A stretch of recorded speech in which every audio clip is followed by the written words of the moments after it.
Oh, shut up, dog. You are live. Yes, I know. Do you want to say hi to everybody? Want to say hi? You're there. Is that your problem? You want to say hi? There. Say hello. Hello. Hi, Wicket. Actually, maybe I'll show That you. is a cute dog. That is. Isn't he adorable? Yes. And he's so spoiled. He's just like the most spoiled baby ever. Of course. Oh, dear dog. It's like that comedian. He's like, it's a cat. It's a dog. Like, what are you gonna do? Yeah. Who cares? It's a cat. It's not like it's a person and he's going to grow up to become, a douchebag or something like that because you spoiled him. He's like, it's a cat. Leave it. Let me spoil my ap. Spoil your dog. Who gives a shit? Yeah, it doesn't matter. 100%. 100%. Yeah. So we're oh, that's cute. So we're making postcards. Like we've made postcards for the shop to sell. Yes. And I came across this picture, and I'm going to make it a postcard as well. I think so. Oh, yeah. That'll work. Isn't it cute? So all the fun.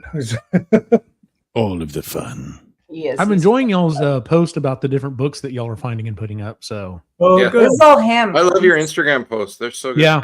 Yeah. Okay. Good. Trying to get Look at you. Well, you never know. Like it's one of those things of like, oh, I'm not really getting the traffic, or I'm getting some traffic, but not like a lot of feedback on it. So we put. I remember having a conversation with Eugene about carousels are more popular. Apparently that is the thing, and I've noticed more and more people are doing that. Like I'm like, this could have easily been a video, but instead they want you to just swipe, and I'm like, I get it. I see why people are moving to those. Yeah. So we did that with the first batch of books that kind of came in that were new to the store. And then we had to sit down with a woman, Trisha, and I can't remember what she's from. Anyway, she's from Huron County, and they really help with businesses, small businesses. And so she sat down with us, and she's like, listen, keep doing what you're doing, but like throw in a little synopsis, because I saw you had the price there, but throw the synopsis in as well. So so I may have some fun with the Bobiverse one. Heck yeah, dude.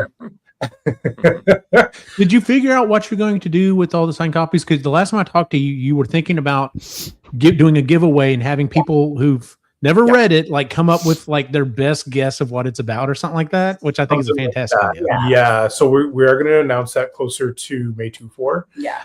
And we'll save the one like the first book, one of the first books.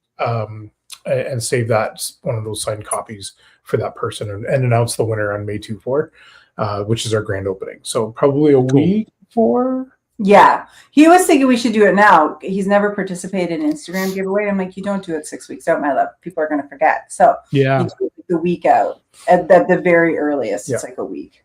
Yeah. Week 2 is kind of pushing it because I'll be like, so I'm about to start having to work on getting the summer movie game prepped. And I always give everyone 2 weeks, but dude, like everyone puts in like those first couple of days, and then to the last couple of days. And the same thing for ticket sales for EGX and everything else. Like ticket sales picked up right at the first, and it was just dead until literally days beforehand. It's just So I think we're gonna do the week. Like the week we're gonna do our grand opening. Yeah, probably the week before. Now, the other thing that I was thinking was, so we did do a new section called the Peddler's Prospects. So that's a knockoff. Yeah, so Peddler is obviously our store, and then the Prospects is we have a mine in town, and I'm like, okay. Do this, please. Sorry. Do I have a dog hair? No, you had an eyelash hanging off the other eyelash. That's all I could see. Sorry. So being a mine, like nunchucks. Yeah. So being a mine in town is like, well, you need prospectors for mining. So I don't know. It's just fun little. And the alliteration is cute. Yes. So anyway, I think I'm going to put at least the first 3 books in there. And I think that's where we're going to sell them from. And we did talk to Bob and Blaine about the pricing. Or sorry, Bob. Yeah, sorry. She calls him Bob. It's fun. Does she? Oh my god, that's fantastic. Yeah, she's like, oh, that's the Bob, and it's BAWBE. So yeah, the Bob. She and Dennis talked about it. So they are used books, and they're being sold at the used book price, and which is amazing and really appreciative of them for that. So Yeah. Super cool. All righty. I think I can find something in this 5 minutes for us to use for the intro. So. If not, I got one more thing for you. Yeah, go ahead. Really, asshole. All right. Is everyone ready? We're tired. Yes. Same. We'll chat after we're done. I did not realize until I came down for the final time to sit down for a second how tense all the muscles in my body were, because I was putting down those planks or those boards, and they were wide enough that they were still straddling two different beams. And I'm like, well, I'm still not going to stand in the middle of it. So I'm still making sure I stand on the edge because I'm like, I'm way too heavy to be standing anywhere else on this. And so I'm just like, it's one of those things. I'm like, man, I was tense the entire freaking time I was up there. Like every muscle was just tense. So. Mention your butthole. Yep. So, all right, here we go. 3. Oh, wait a minute. We have a comment. What's comment? Your favorite. Oh, that's you. The only people who've commented so far are Cy and Sean. All righty, here we go. All right. Where is it? I missed it. Where'd it go? I'm tired. It's like old times, really. It's funny. I know. Dude, wait until I play some audio back here in a second. 3, 2.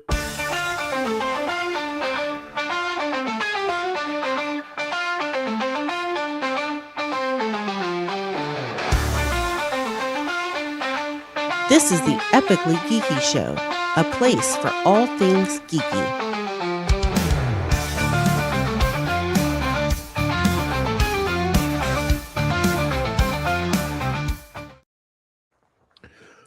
Welcome out to the Epically Geeky Show, episode 194. I had to look for a second. We're getting up there. We're almost to 200. I'm your host for the evening, Eugene Stevens. Tonight, our opening question is: What is your current favorite podcast or YouTube show? Because I know not everyone listens to podcasts. But what is your current favorite podcast or YouTube show? Would anyone like to go first? I'll throw it back out there. Would anyone like to go first? Sure. All right, Ray. What is your current favorite podcast or YouTube show? I'm going to go with For Your Amusement. One of the guys from Watcher has started. He's been running it for a little while. It's a deep dive on amusement parks and the different rides, and it's a lot of fun. They get into the history of the ride and kind of run through all of the iterations of it, and then usually at the end they also do a rubric where they go through it and say whether it's a world-class ride or not. And they've had some fun ones and they've had some ones that I don't agree with, but the rubric is what it is, and it's so yeah, it's a good time. Fair enough. Chris, do you want to go next? Sure. I watch podcasts that do YouTubes. So it defeats the purpose, but that's what I do. So I have 2. One of them is Amy Poehler's. It's called Good Hang. Ooh. She's just so good at it. She's just delightful, and she puts everybody at ease, so they're very comfortable. So it's just like watching 2 friends who are hilarious, just chatting with each other. And she's had, I think, pretty much everybody from Parks and Rec on there. Mm-hmm. So that's funny. And then there's another one called Call Me Daddy. I think her name's Alex. I don't know her last name. Anyways, it's gossipy, but I love to gossip. And she's had the latest one that I watched was Sarah J. Maas, which she's the one who wrote ACOTAR, so A Court of Thorn Roses and that whole thing. Mm-hmm. But she recently had on one of the Mormon wives from Secret Lives of Mormon Wives. And she's just like, this woman is getting a divorce. She does not fucking care. And she's just airing all of her ex-husband's dirty laundry. So I have to watch that because that's 2 hours. So I am watching that. Fair enough. Sean, what's your current favorite podcast or YouTube show? Honestly, I don't listen to podcasts or YouTube. Really? My time is I don't have a lot of time, so the only time I get to listen to anything is to and from work. and that's reserved for audiobooks. Okay, fair enough. I used to try listening a bit more. Gates McFadden has a really good podcast for Trekkies. It's Investigates, and she has like all the cast from all the series, like come and guest and all that. And I enjoyed it, but I'm like, I don't have the time commitment for it. I'd rather rather listen to audiobooks. Yeah, no, I totally get it. Like, well, I'll talk about it here in a second. Cyrus, any particular podcast or YouTube show right now you're enjoying? There's so many. Not really podcasts. I don't really do podcasts, but I do watch a lot of YouTube. And I guess you could call some of what is on YouTube podcasts, but it's kind of not. It is, but we're going to talk about that in a bit, because that is definitely something that's come up. There's one show that I like called Epically Geeky Live. It's a good show. It's about video games and stuff. I don't know if you guys have heard of it or not. There's a show I like called Scots Outdoors, and it's a show based in Canada where this guy and his wife have been reconstructing a house on an island and getting everything completely redone. And she's having a baby, and they're going to have a home birth, and it's like a whole extended saga of their life that I've been watching for a long time. They're very fascinating people. They're fun. They're young. They're not necessarily like, they don't really know what they're doing. So they mess up a lot, and they have to get help, and then they fix things that they messed up and have to redo some of the carpentry, and they're doing the best they can and just living this life that they're doing, and it's just really fun to watch. Living on an island up in Nova Scotia. So it's very interesting. And also, the other show that I really like, that I really want to talk about, is the Y-Files. The Y-Files. If you have not watched the Y-Files, WHY, I highly recommend it. It's a show that this guy does. He's like I don't know what background he has, but obviously he's been in production work forever, but he's also like a comedian. And he does a show where he talks about conspiracies and crazy theories and crazy ideas and stuff. But what he does is he'll go through the whole thing and talk about it like it's all real, and show you reenactments and do all this stuff. And he has this little sidekick character called Hecklefish, which is a fish that's a fake fish that's in a bowl that uses his mouth to talk. And it tells jokes and stuff. But he'll get through the whole thing, and then right when you think the story's been told, he'll stop and reset, and now he's going to tell you the truth.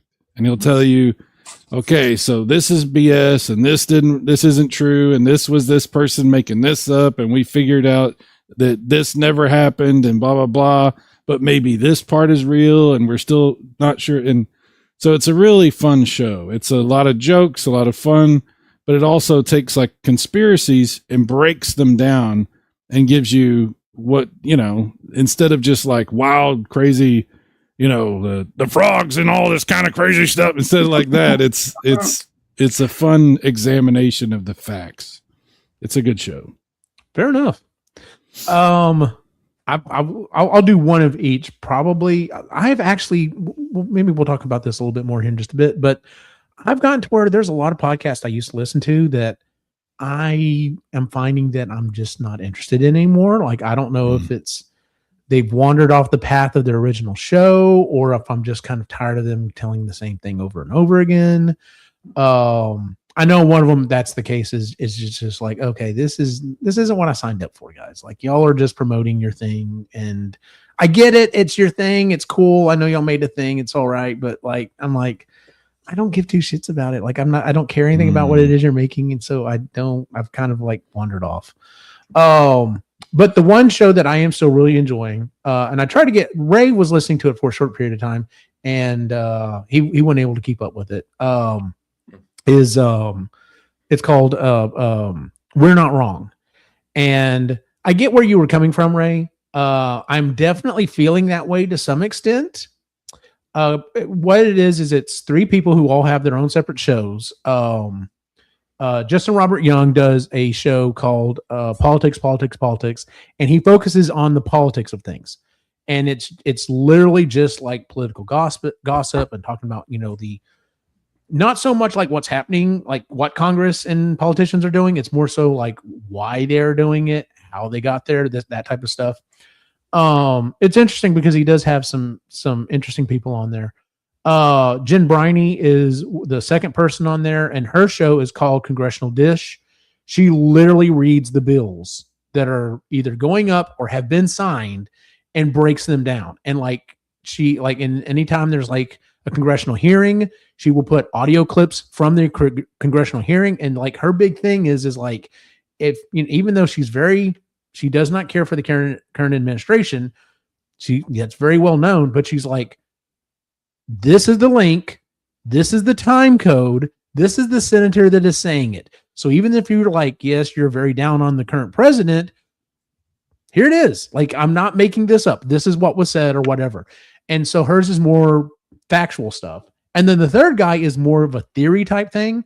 And all three of them will get together and they will discuss, they will debate, they will have strong feelings about, especially her, about, not agreeing with the other two, but they still remain friends regardless. And it's nice because they have had episodes that have been like, all right, listen, all shit aside, like, are you okay? Like, I need to make sure you're okay before I let you go off here, because we got to make sure that we're back on. And you can tell it's just three really good friends talking about politics and stuff like that. So anyway, it's entertaining to me because it is, if nothing else, it's nice to hear people talking about politics and getting into some of the nitty gritty. And even if I don't necessarily 100% agree, it's just like, but they're not going after each other. They're not going after each other's throats. You actually tried to listen to this, Ray? I did. I did for foreign politics. Woohoo! Yeah, I did listen to it for a little while. I'll leave it at that for now. Yeah. And then I would say YouTube wise, I'll be very honest with you. Like, I've got lots of things that I follow, but the thing that shows up the most that I immediately click as soon as it shows up is this channel called Super Mega Graphics 64. Like, shut up, dude. No, Why I'm would not. you do I'm being serious, man. When you post a video, I'm just like, now here's the thing. I have gotten to the point where it's like, if it's like an hour and a half long video of you playing games, I'm probably not sitting there watching you. I've probably, because I now have you talked me into getting YouTube Premium and I can't go back now. A lot of times I will just put it on there. Like, I'll watch for a little bit so I can see what the game is you're playing, but then I'll just slide my phone in my pocket and still have an earphone in and go do it and listen to it like it's a podcast, because it's still fun listening to you playing the game, but also interacting with, the community. So, well, to be fair, I spend very little time playing games. I know, right? It's mainly the game is paused and I'm talking, and it's the chat and me talking. That's mainly what it is. But anyway, yeah. So I just thought it was funny you mentioned something. Anyway, so tonight's episode is let's see, when was this? Wolfuses. Yeah, this show is old enough to drive. We have. Are we gonna tell a story? Well, never mind. Oh yeah, we can go through it. So you will find this relevant, Wolfuses. You will. So find on let's see here. When was this? Back in March 21st, a couple of weeks ago, I realized that we hit the 16th anniversary of the first show that we ever did. And I thought, you know what? Maybe this would be a good time to go back and look at it. Like, it's not like the 20 or the 15. I know it's whatever. It's 16 years. But we have been podcasting, the group of us, in different configurations for 16 years on and off. That has not also been consecutive the entire time, and we'll get to that here in a second. But I thought we would go back and we would look at some of the stuff and drag up some old memories, and yeah, it should be a lot of fun. I'm trying to remember, how did we start? That's what I'm trying to remember. Like, did you already? Okay, all right. Give me a second. All right, so let's go through here. So the original show that we started, I originally started a website back in let's see, when was that? 2009. I originally started a website back in 2009 called One Man Asylum. And we were like reviewing stuff. We were doing posts and stuff like that. And then eventually we got around to, hey, maybe we should do a podcast. Like, podcasting had been around for a while. I had listened to lots of them. I was like, I think we can do this. Oh, hey, Born Distracted's here. Who is the longest running podcaster you guys listen to? Oh, man. That's crazy, because I listen to some of the OGs, like, but I don't listen to them anymore. Like, I listen to some of the people that literally started podcasting. But like I said, I don't listen to them anymore. So I don't really listen to podcasts anymore. Like, it's funny because I listen to, or I listen to them as podcasts, but I also watch them on YouTube. And like, someone were talking about, like, man, I just realized I hit a decade on YouTube, and it's like, it's completely different now than when it was when things first started. So mine would be Steve Dangle. Oh yeah, you've been watching him. He's old school, right? What's that? He's old school, right? He's been doing this for a minute or two. Been doing this, I think he's 16 or 17 years now. He's been doing at least YouTube videos of the Leaf stuff, and then the podcast started within the last couple of years after that. So I would say that's the longest run I'm listening to. I was going to say, it's not a podcast, but the gaming historian just announced his retirement. And yeah, that was let's talk about that for a second. So literally someone, and Sai has a Discord, and someone posted on the Discord this video. Was it you that posted it, Sai? Maybe. I can't remember. So this guy, he has a channel on YouTube called The Gaming Historian, and he basically he hasn't done a posting for 2 years or so. And was just like, hey guys, I just want to let y'all know that I'm doing other stuff. I'm good. I'm healthy. I'm okay.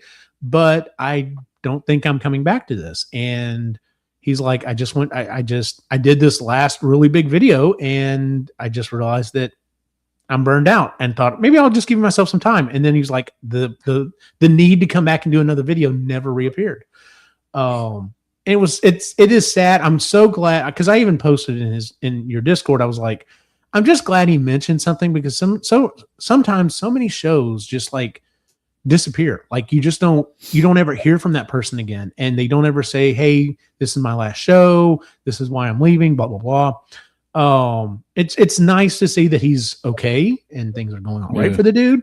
But he literally was doing, at least near the end when I found him, he was doing stuff that very seriously I'd always said, I was like, this is what would have saved G4 television. Like, if they had posted this type of like historical information on video games and the deep dives and stuff that he did and the research, I'm like, I would have watched that day and night. But instead, we got the garbage that we got for G4, and no one liked it, and that's why that channel died. So, can I say a couple of things about him? Absolutely, go ahead. Okay, so obviously, huge influence on me. Norm from The Gaming Historian, or whatever you want to call his channel, The Gaming Historian. I met him at Retropalooza in 2016, so 10 years ago. It's been that long. I met him there. Very chill, very shy person. Obviously, the kind of guy who's much more comfortable making videos than talking to people and doing things in public and stuff like that.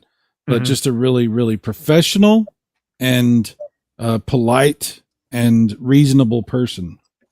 And what I want to say is how impressive it is that he was able to maintain a channel that produced very high quality, reasonable, educational content about video games and the history of gaming.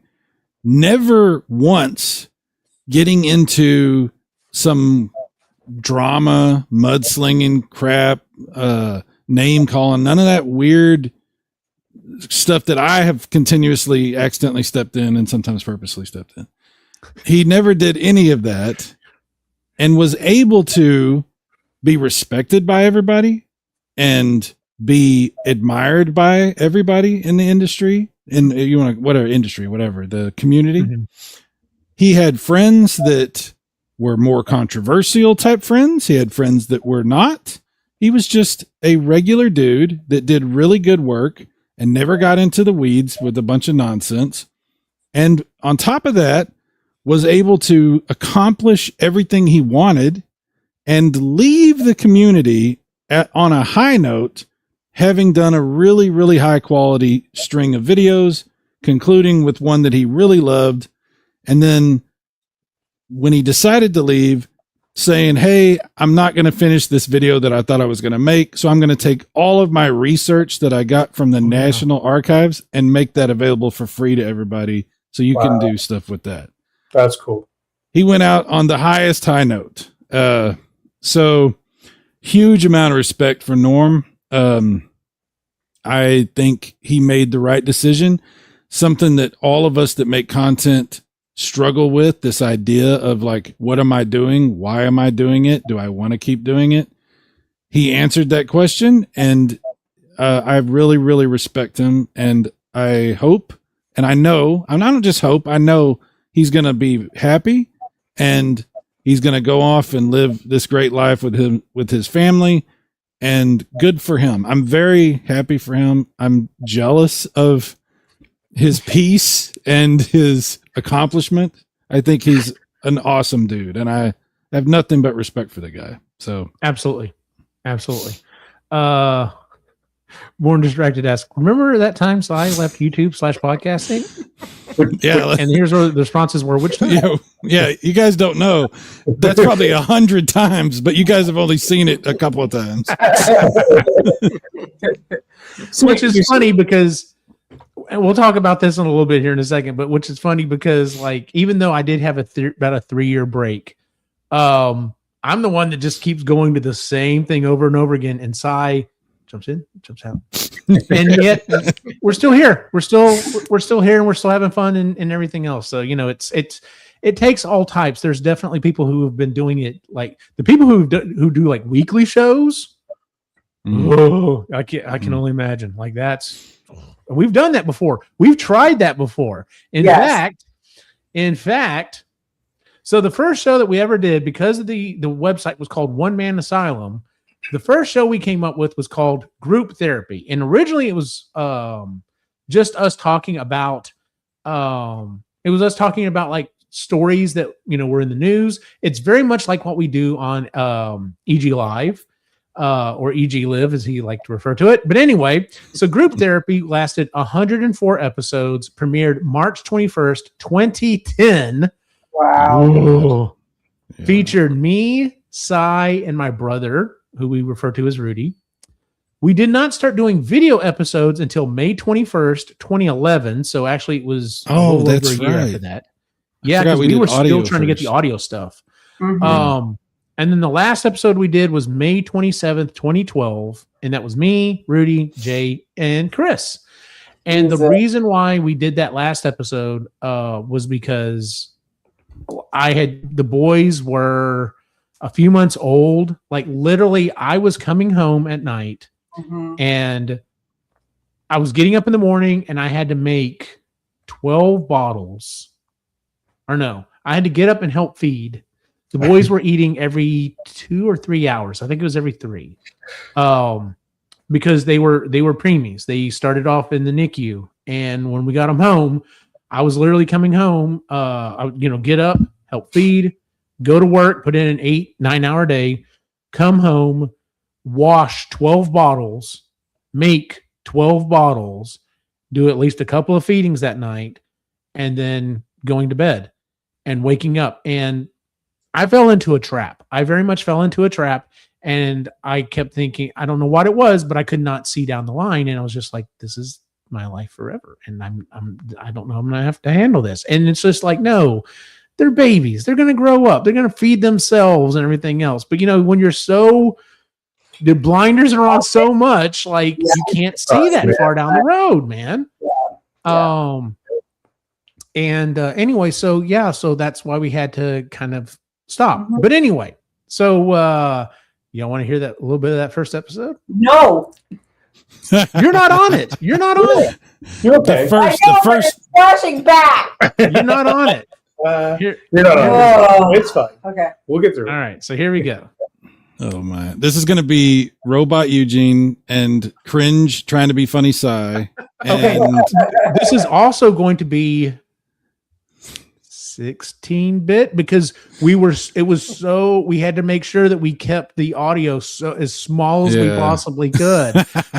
All right, y'all ready for this? Here we go. Oh Lord! So how do we want to start this thing? I'm really not quite sure. Can y'all this hear it? being episode 1. Yeah. Turn up just a do we little want bit. to start off by introducing ourselves? Do we just want to jump right in it? What do you want to do, guys? I can't. See, can't you turn it haven't up. changed at all, Eugene. Jeez. Hold on. It's your podcast. It's your website. So you have to start off and be like, hey, this is Eugene, One Man Asylum, blah, blah, blah. This is our podcast. And joining us is Rudy and Cy. And then, Rudy, and you tag it to one person and say, hey, Rudy, introduce yourself. And then Rudy introduces himself. And you go, all right, Cy, introduce yourself, And then you start off with topic 1. Like, you basically have to be the ringmaster of the circus. So, Okay, I think we can maybe do this. Why am I telling you what to do? I'm sorry, what was that, Rudy? Huh? Huh? Oh, sorry, my fault. Okay. so we haven't started even though we have. Oh no, we've started. This show is already on the road. And then we use your music. Yeah. You're listening to Group Therapy on OneManAsylum.com with your host, Optimus Gene. Now you see that evil will always triumph Oh my because God! good is done. Cyrus Martin. I am good at dealing with people. Can't you understand that? What the hell is wrong with you people? And Rudy. Whoa! Someone smells stinky! Oh, it's me. I don't even remember what we talked Ladies about. and gentlemen, you are listening That's to Group awesome. Therapy with All right. Optimus Gene. That How do we want to sounds so old. Oh yeah. Oh yes, absolutely. He's going to go away, though, because if somebody disabled my car, I would effing kill them. Ooh, the I'd language be like, side. oh, you're funny. And you know what? You're really... You know what that reminds me of? What are we talking about? That reminds know. me. That reminds me of the remember the phone, the prank calls on the phone. Those audio Tricky boys. jerky boys. That's what it reminds me of. Oh, hello there. Oh, my Yeah. goodness. Uh, Hello, This is- Eugene. Group Therapy is older than GTA 5. That's how you know it's old. Really? Hmm. So Yeah, I know. yeah. Yeah, absolutely. Just what was catch up Born Distracted said Cy sounds like he was directing. I'm like, yeah, what was that? I was trying to explain to you how to do your own show. That was weird. I was because I literally was just asking. I was like, all right, so how do we want to start this? And you just kind of jumped in, and I was because I wanted to do a cold open. I do remember that. So, and I think that's how I just kind of got us to do a cold open. So, sounds That like was a long a random time ago. GTA radio event. Okay, so Yeah. all right, You guys, do you have more of this that you're going to play? Or yeah, is you that- ready? You ready Oh for my this? God. Okay, all right. All right, here we go. Oh no! Today, Wow. we're talking the rise of digital media and the death of physical stores, kick-ass trailers, and Oh a my God. hack-proof PlayStation 3? Yeah, right. On today's episode of Group Therapy. Yeah. You're listening to Group Therapy with your host, Optimus Gene. There's only one way to save Christmas. Kill Jane Oh my Fonda. God! Cyrus Martin. Dear Mr. President, there are too many states nowadays. Please eliminate 3. I am not a crackpot. The Warrior. The warrior. The warrior. Tex-Mex. And that was without even a single drop of rum. And now, from OneManAsylum.com, it's time for Group Therapy. I'd have to go back and look to see what how big this file is, but it is tiny. This is a tiny file. Welcome out to Group Therapy on OneManAsylum.com, a safe place to discuss your feelings on everything in the world of movies, video games, TV, and the web. Dude, I am your host, Optimus Gene. Joining us. Yes. It's a cloudy Saturday, but it's a Saturday afternoon. We're doing this show on a Saturday afternoon instead of Friday night. So we're not quite sure how to act. Apparently, man doesn't understand how the video works anymore. But anyway. Wow. Yeah, and that's That's Mannon. You guys don't even know who that is. Like, I mean, you guys know, but the people watching don't know. That's my brother, Mannon. I talk about. Yeah, him let's see all the time. here. How big is that file? That was episode 48.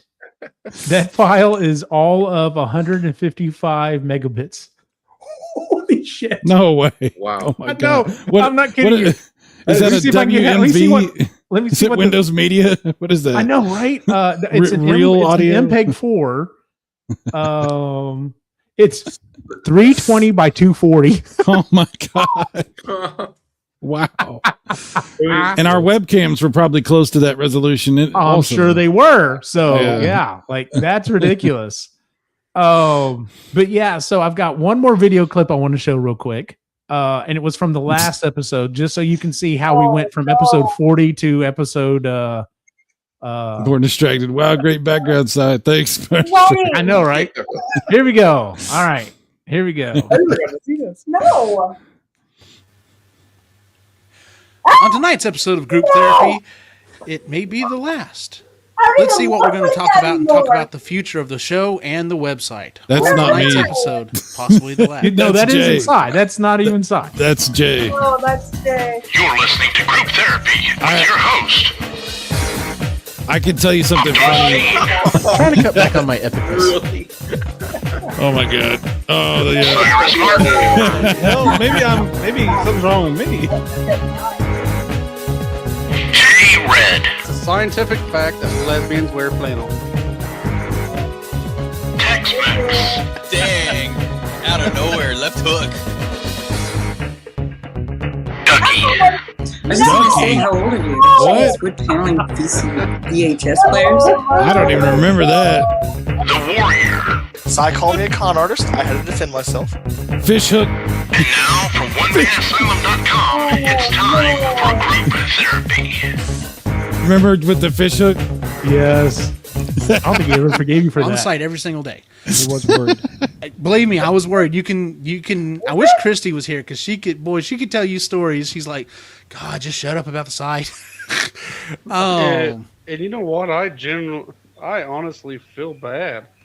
Why? Oh, look, mean, I can actually move because I've videos been around. That was slacking so interesting. much here Dude, you've recently. also been very sick, which, by the way, So, but Jay yeah. is awesome. I miss Jay. He was fun. But yeah, that was the last video episode we did of that, and that one was. Let me see if I can find. So it. I wasn't on that because I was mad at Eugene. You were we mad had at me, and You were mad, absolutely yeah. ended it. We had a problem for a while, but we're good. Everything's fine. That all came out in a very. Oh, that one was 480 by 268, so it was a little better. but not by much. Oh wow. That was a long time ago. It's amazing how different we all looked. You know, it's really amazing. Wolf says, I can fit that video on my DS screen.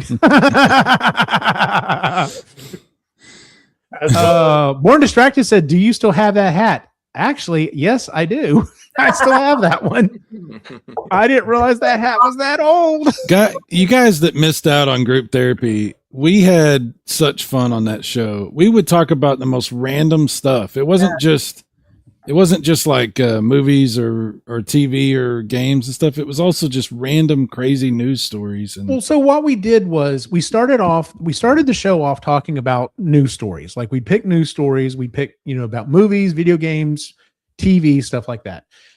And as time went on, like I said, especially I think when I was starting to prepare for when the boys were coming, I was like, hey, I don't think I'm going to be able to do this every week. We're probably going to have to switch to bi-weekly or something like that. And I was like, the problem with that is I don't know if we're going to be able to keep up with news stuff. Would it make more sense to do more evergreen type content like we actually do on this show? Because almost every single episode of this show, and something I've been very proud of about this show, is that yeah, there are some things that kind of tie it to a certain time period, but for the most part, you can go back and listen to an episode and it doesn't matter what time period it is and still enjoy it, because we've talked about more like theory or ideas and stuff like that instead of like facts and what was going on. Anyway, yeah, some of the later episodes though, we did some episodes where we talked about, I think I brought up the fact, I was like, hey, is everyone willing to share like their 3 biggest embarrassing things or whatever? Do you remember that, Chris? I vaguely remember that. Yeah, Chris, what was? I think I remember what one of them would have been. So yeah, I talked about the time that like I got in front of my in front of a college class and gave an entire presentation, and I misquoted a word the entire time and felt like a total moron in front of everyone afterwards. I was just like, oh, that makes more sense. And I was just like, I was so embarrassed. You still do that all the time, by the way. That's true, but I don't give a shit now. So by the way, Chris, Ducky? I don't remember this Ducky thing. So, okay, I forgot. There was a small. Okay, so my sister, when we were teenagers, she also doesn't call anybody ever by their real name. Everybody in her life has a nickname except for Ray for some reason. So right around the time I was like 16, 17, she started calling me Ducky for no reason, but it's Ducky from The Land Before Time. I don't know why. It started off as Petrie, then it quickly went into Ducky, and her boys call me Ducky. Aunt Ducky. They call me Aunt Ducky. Really? Yeah, and for a moment in time, especially when I was doing my writing, I was tossing around the idea of using a pen name, and Ducky was one of them because I thought it was kind of funny. But I'd forgotten because I was like, what was my name? Was it just Chris? And apparently not. And I was. So back when I was a much more controlling person where everything had to be exactly a certain way, I was like, all right, so everyone's icon, we're going to use the Xbox 360, picture or whatever. And everyone needs a pseudonym. Yeah. Except for Cyrus. Cyrus refused. Cyrus was like, nope, I am Cyrus Martin. That's it. And I'm just like, okay. I should have listened to you. I so should have listened to you. My life would have been so much better if I didn't use my real name this whole time. That would have been so much better. By the way, you guys also missed out on how Eugene would do an enormous amount of show prep. And he would. God.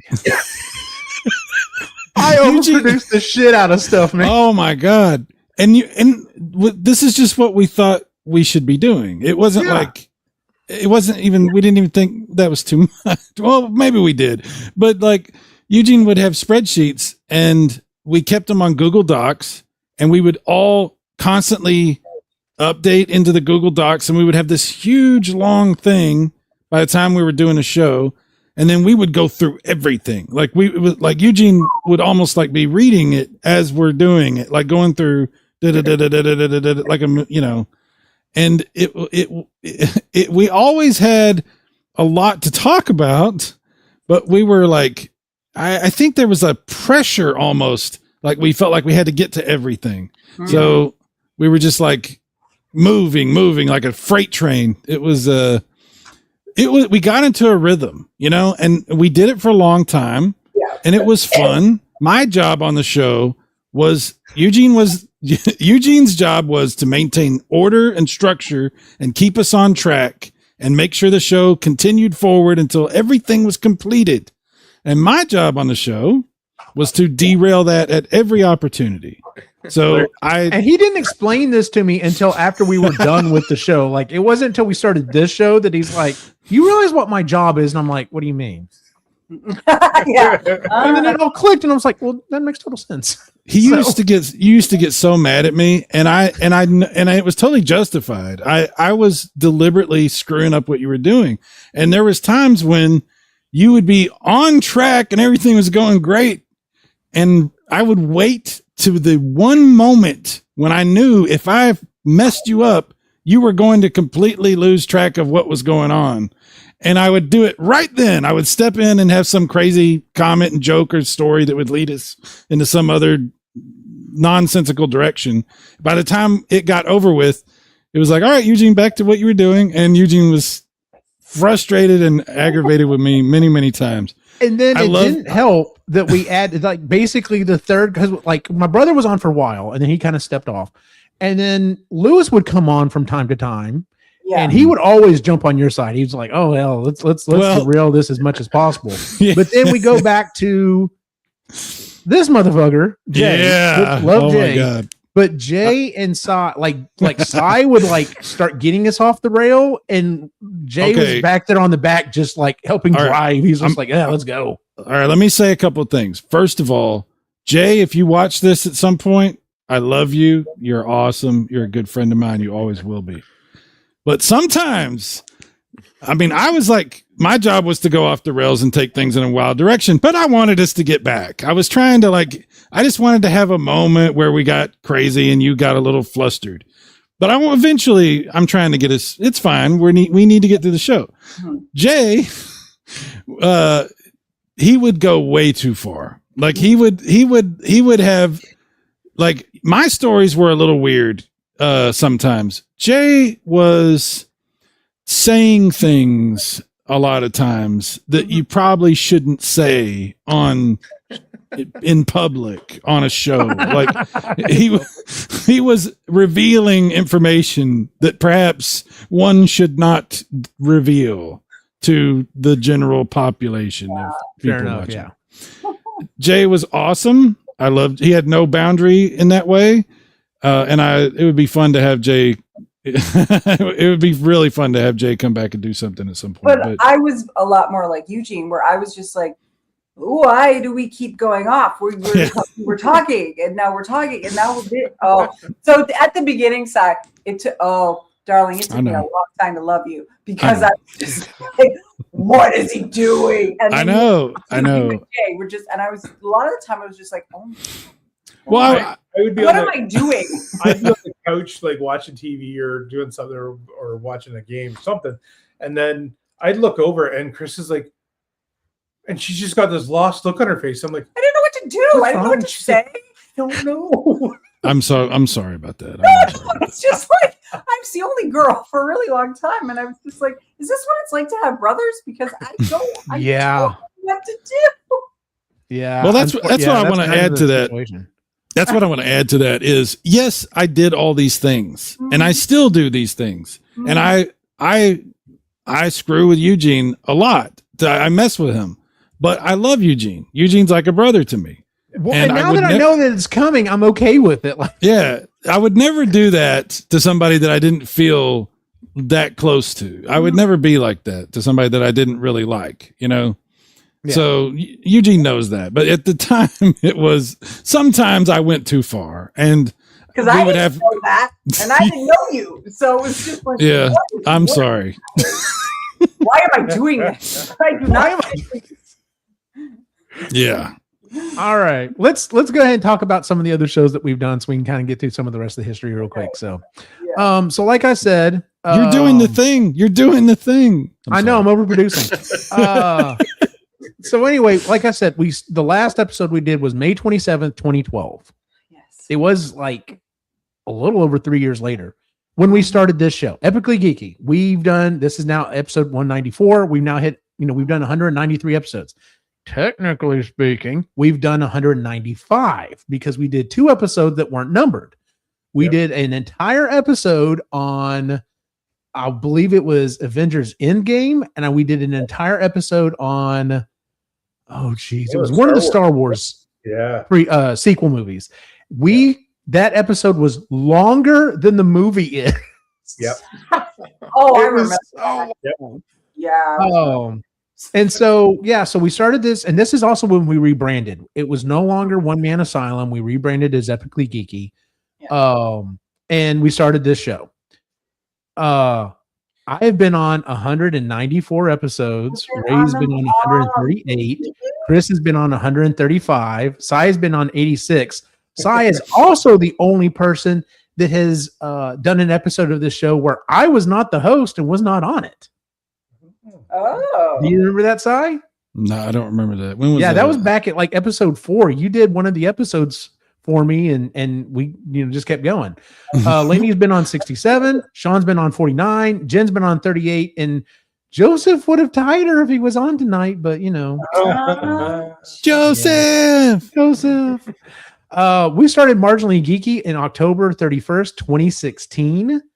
Had me, Chris, Ray, Lainey, Kelly Bolden, and Andrew Parker on there, and we're up to 103 episodes on that one. Epic Rhythm and Blues was a short-lived show that Lainey and Parker did from December 23rd, 2016 to March 16th, 2018. Obviously, with 12 episodes, that wasn't every single month. I think it was bi-monthly. Sustainably Geeky, Jen started in November 7th, 2018. It was her, you, and Steven. Do you remember that, Chris? Yeah, and then another Jennifer. Yeah. Oh, she wasn't on that first episode. At least I don't have her on there. So we had the other Jennifer. Yeah. And it's become more of just Jen doing interviews with people in the community. So yeah. And then we did Procrastinators. I forgot about that. Forgot about that one. 4 episodes, guys. Still living by the name. I'm not good. We perfected that name. That was the best name ever. I'm not good at sticking with things. That was Cy, me, and Ray the first episode. And the last episode, the fourth one, I forgot. That was me, Cy, and Sean that did that one. So, but yeah, that one was very well named. I killed it. Sorry. No. Don't worry about it, Sean. Yeah, Creatively Geeky, we're up to 67 episodes. We started February 24th, 2020. That was me, Chris, Ray, Jen, Sean, and Lauren, who I still keep up with from time to time. Nice. Yeah, so let's talk about some other memories and stuff. Cy, do you remember recording at Geekfest? Yes. Yeah, there we are. Yeah. Now I don't still have this hat. Oh, but this was a really fun show we did. This was an awesome show we did. We actually had a live audience. There wasn't a lot of people, but we did have a live audience. It was like 20 people, something like that. It was so hard trying to figure out, because it was like, okay, how do we, because the biggest problem was the reason why we have the MacBook there between us is because Jay was on as well. So it wasn't just like, if it was just me and Cy talking, it would have been super easy. We would have recorded directly to the laptop and been fine. But I was like, okay, how are we going to pull in Jay's voice so the audience can hear him, but we're not hearing it echoed? Like that was a nightmare trying to figure out, but we had a blast doing it. That wasn't the only year we did it though. Oh yeah. Wow. Yeah. We recorded in the main hall from time to time, and so I did some live streaming there, even though the internet was not good. Oh, I forgot when I used to have that. That's a laptop I gave my daughter. I forgot about okay.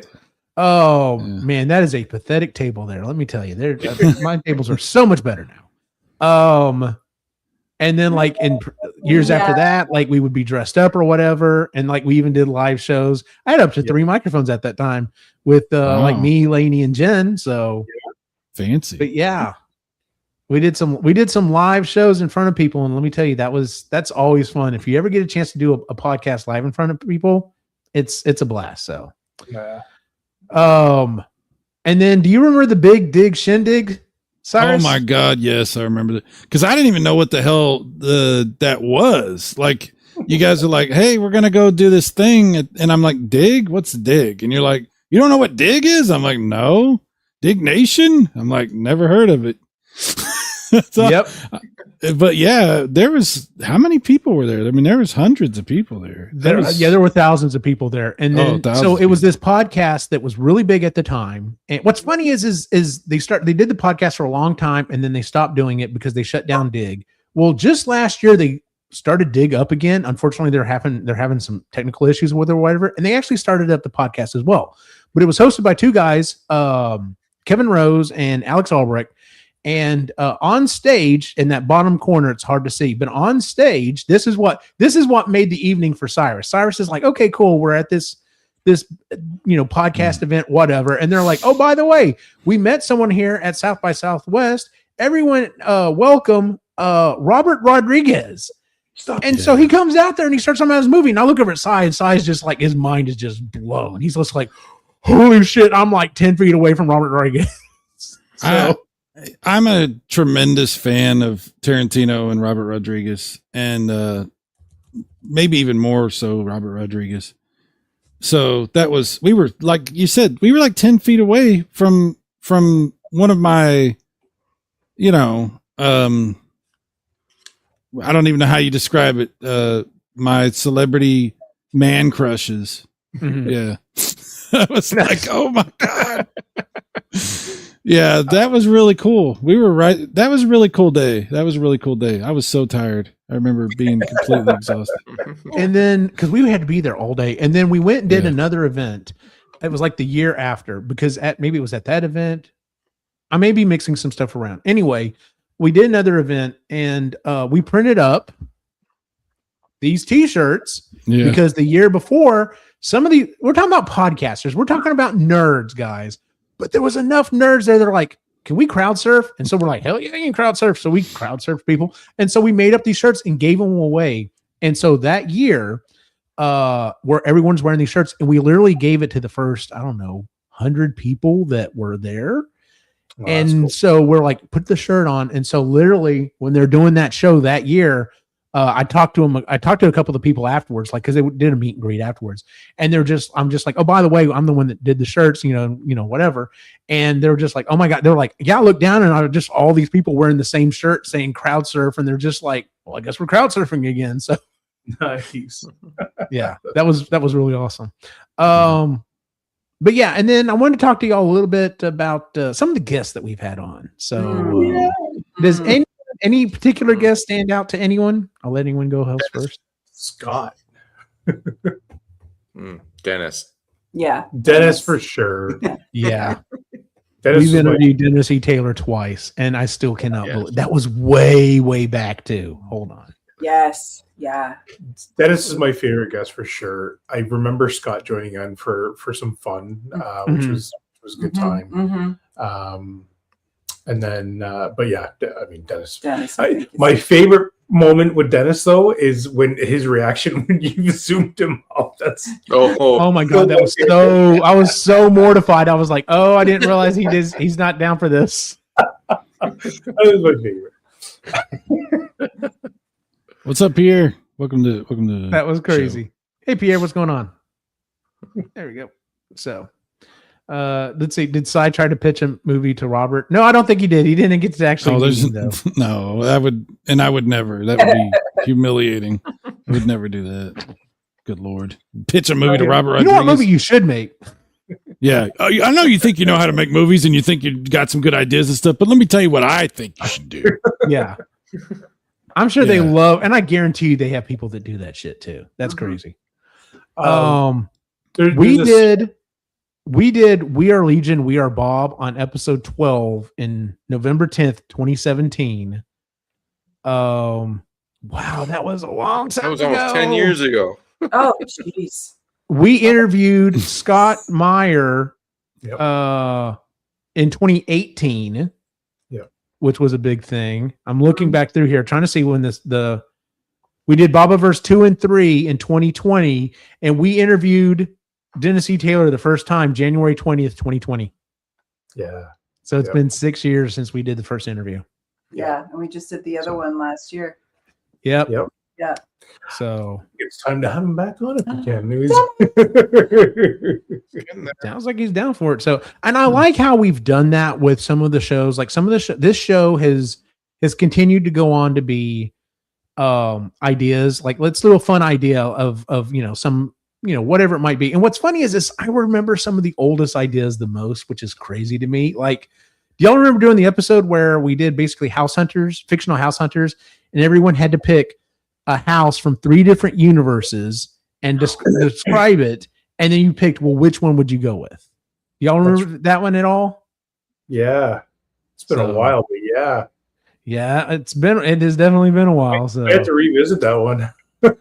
Yeah, that might be fun. That's the nice thing. Some of these we've done so long ago. It's like I don't remember doing that. We can do that again. What was that, Sean? I barely heard you. I think that predates me. I don't. It might. Yeah, it might. I don't remember 2 weeks ago. I can't remember. You know. Listen, I'm having a hard time here. I'm in the throes of perimenopause. I forget what I'm talking about halfway through my sentence. What were you saying? Exactly.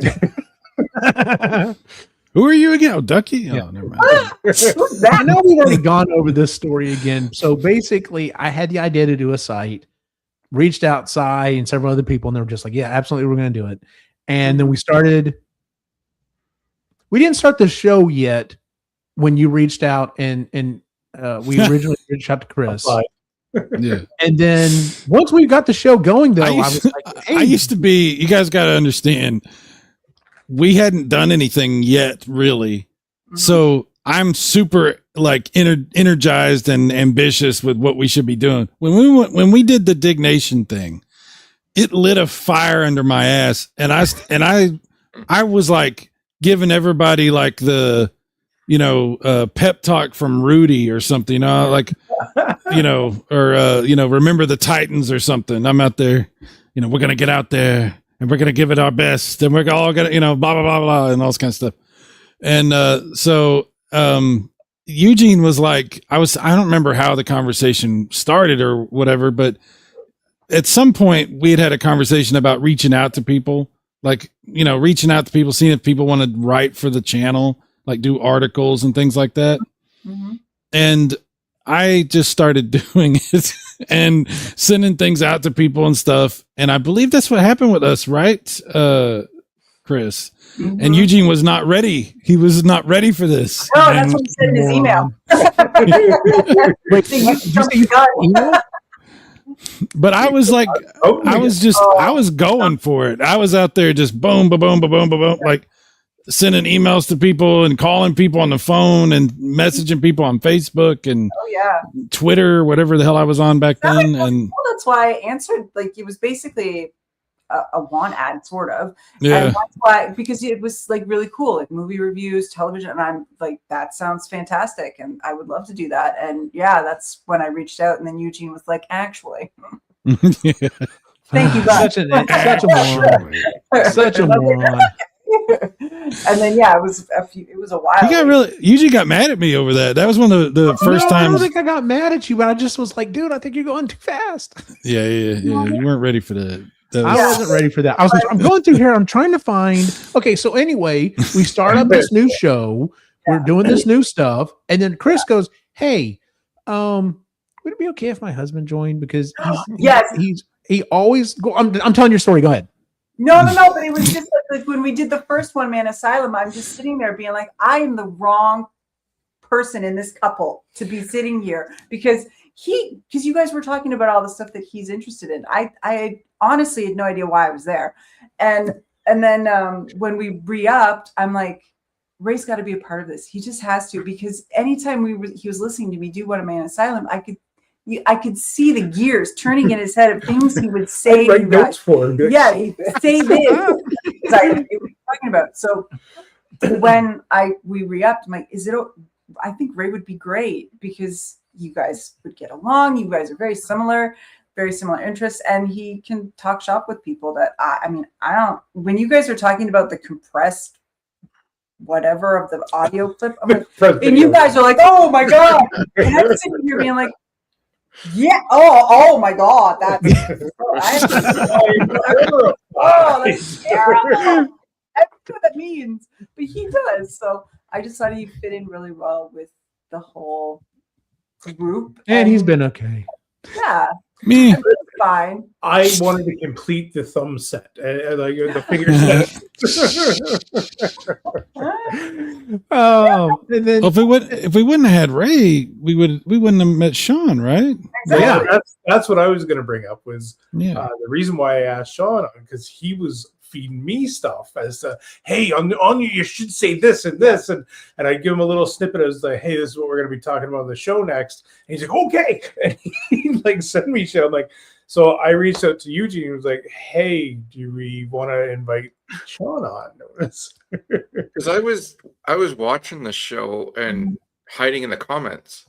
Yeah, you. So I was going to say you used to hide in the comments. So yeah, and that's then, right. I just still remember Ray and I were at a party surrounded by a ton of people, and we like sat in the couch in the corner somewhere talking about ideas for the show. Yep. Just ignored everyone else at the party. What was that? It was at Sherry and Dom's. Yeah. Okay. They throw great parties. Love Sherry. They do. Yes, we love them. They do. Yeah. So do you the first episode we did of this show came up like that was like I got this lightning bolt idea because I was listening to a podcast or something or another, and they had just announced now we're talking about 2015. They had just announced this is when Hallmark finally got on the road that they're on now, and they're like, hey, we have new Hallmark ornaments for your Christmas tree this year. The happiest time of year, the time that you spend with others, of love and special memories. And we have a special memory to share with you. It's the death of Spock from The Wrath of Khan. What? Like, what do you mean this is a Hallmark ornament? It's literally McCoy or not McCoy. It's literally, Spock and Kirk on both sides of the thing. And it's like when he's dying of radiation, I'm just like, that is a horrible idea for an ornament. What else would be a horrible idea for an ornament? And so we did this episode, and it was, let's see, that was me, Chris, Cy, Jay, my brother, and Lewis. And I'll never forget Jay came up with some really interesting. Oh my God. Jay. But I'll never forget whenever Rudy said, Old Yeller. And I'm like, what do you mean, Old Yeller? He's like, you'd see the box and you have the boy with the gun pointed in there. And he's like, and then, they have the animated ornaments. So you hit the button and all you hear is, yip. And I'm like, dude, that is fucked up. Sometimes your brother would, how Jay would go too far? Sometimes Rudy would go too far, but in a different way. A little bit, yeah. But yeah, that was a fun episode. Some of these ideas we had, like, man, we could definitely go back and redo some of these, especially for we did voting for the lesser evil in 2016. The food one. Those are always my favorite because I learned so much. The food ones were always my favorite listening to. Okay, then we need. Okay, so that's a good one. The episode 9, February 23rd, 2016. Me, Chris, Cy, Jay, and for the first time ever, Jennifer Hetzel. Yeah, that's when we got Jen on, and it was because I knew she was a bit of a foodie. What'd you say, Chris? That was her first episode? That was her first episode. Wow. I specifically remember that because I had her on there. I was like, hey, you're kind of a foodie, right? She's like, yeah. I'm like, all right, you want to be on this? I do this podcast. God, that is so. I love then, that was always so weird. Hey, I do a podcast. What's a podcast? Yeah. Well, it's like a radio show, but you do it and it's on the internet. Well, how do you listen to it? Well, you can download it on a pod, but I don't have an iPod. No, well, you can download it on another thing. Like, God, that was so hard to explain to people. I miss Jen and I miss Lainey. They both brought something very special to your stuff. I invited Lainey to be back on tonight, but apparently she had something going on, and her man was supposed to be on, but I get it. Migraines are.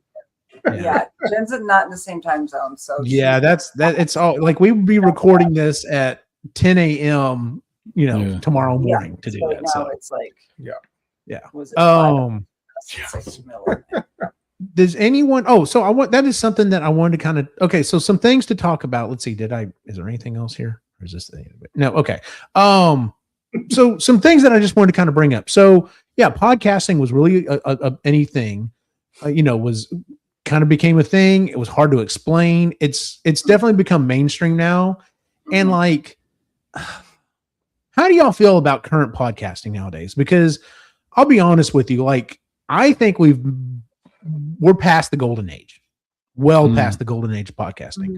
And the reason why I say that is I listened to a lot of podcasts where when it was still new, and there were a lot of companies throwing a lot of money at a lot of different podcasts. Like they figured out, hey, for very little money, like, we can pay podcasters $100.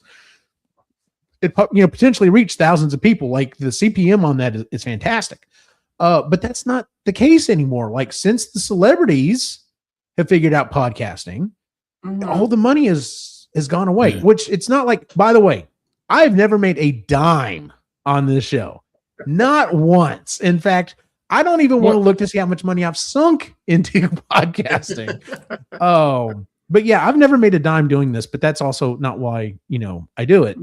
But yeah, like I just kind of feel like, it's the other thing about it is about a year or so ago, like it's always been, Apple Podcasts have always been like the go-to for podcasting. Like they're the only one that's also stuck around. Like Google was doing podcasting for a while and then they just dropped it. They're like, oh yeah, hey, by the way, we're not doing that anymore. So it's like, wait, what? But that was a problem. Spotify was like the place to go to get podcasts for a while, but everything has shifted. And nowadays, like I've listened to other podcasters and they, they'll talk about it and they're just like, yeah, YouTube is the place to do it. And if you're a podcaster and you're actually wanting to grow, you've got to get it on YouTube. Even if you just put up the audio file with some kind of a still image or maybe a slightly animated image, they're like, at least people can listen that way. And see, I was like, I don't listen to, except for size stuff occasionally, I don't listen to YouTube that way. Like I kind of watch YouTube. YouTube is for watching, not necessarily listening. And I didn't realize that a lot of people are just like, oh no, like I pay for premium because I find a channel on YouTube, put the audio on, turn off the screen, and just like, that's how I listen to music now. Yep. So you were really resistant to YouTube for a long time. Me and Eugene, if you guys haven't figured this out, me and Eugene used to do a lot of like plotting. That's a good way to put it, sir. I don't know how to explain it other than that. So we used to have these discussions about like the technical nonsense and what we thought we should be doing with the channel or the shows or whatever. And I was always pushing. I don't know if you guys know this, but I'm kind of pushy. I don't know if you know that about me. But, I was always pushing Eugene to get on YouTube and promote and be on YouTube and commit to that. And Eugene was like not having that for the longest time. And I understand because you came from a totally different like interpretation of what you even wanted to do. I mean, I stepped in, you guys, you and Lou and I don't know who else had already been fans of these podcasts and talked about doing podcasting and stuff. I didn't even really understand podcasting at all whenever I agreed to, become part of the show. Because we were doing writing and stuff, and I was cool with writing. But then it was like podcasting, and I was like, I don't know about this podcast. And, so but I was pushing for YouTube for a long time. And, things have changed. There was a time, like you said, when, the podcasting was done as this separate thing and audio was really the main focus and the video thing was a separate kind of, a lot of the shows only did audio podcasts and then had like a short little video clip or whatever they would put out.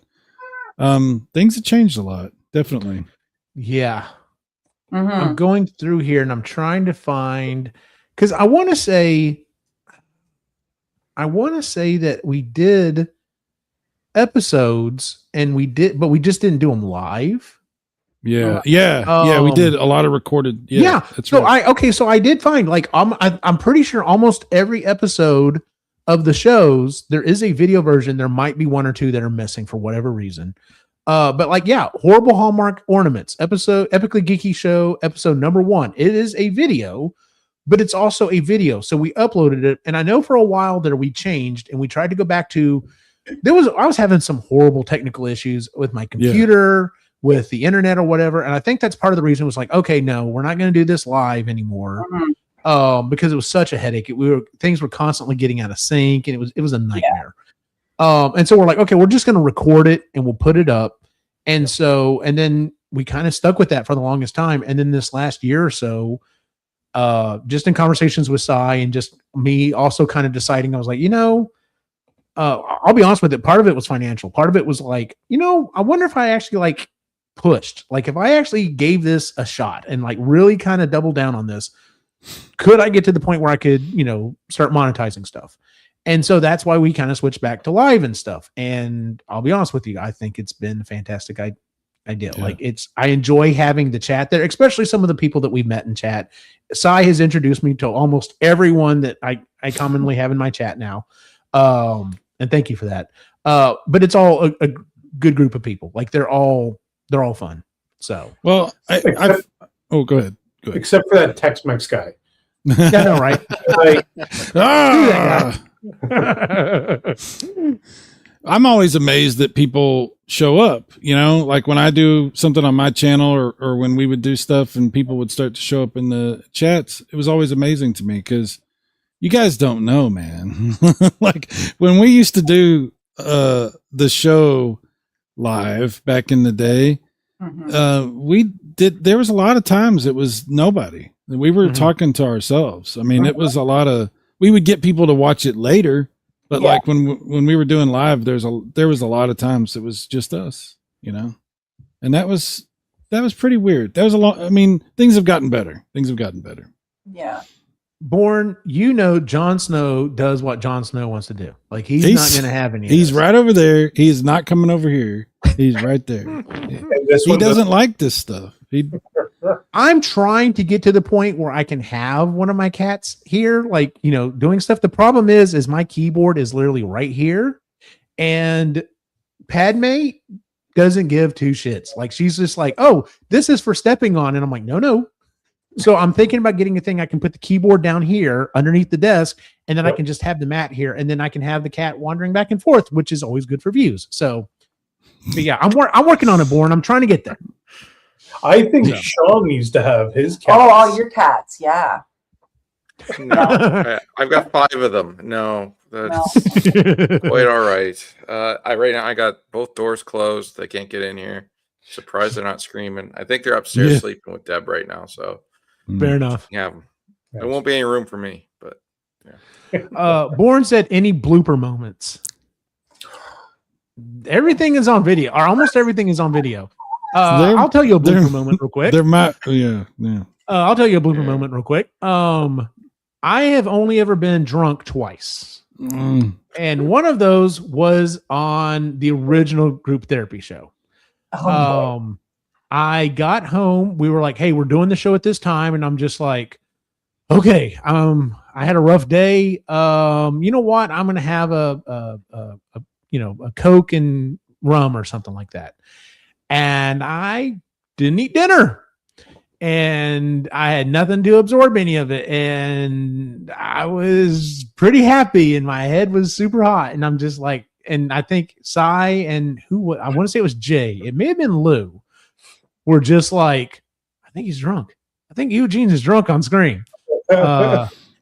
And yeah, so that's only one of 2 times I've ever been drunk. You know what? Now that I realize it, Sai, I've only ever really been drunk twice in my life, and you've been there both times.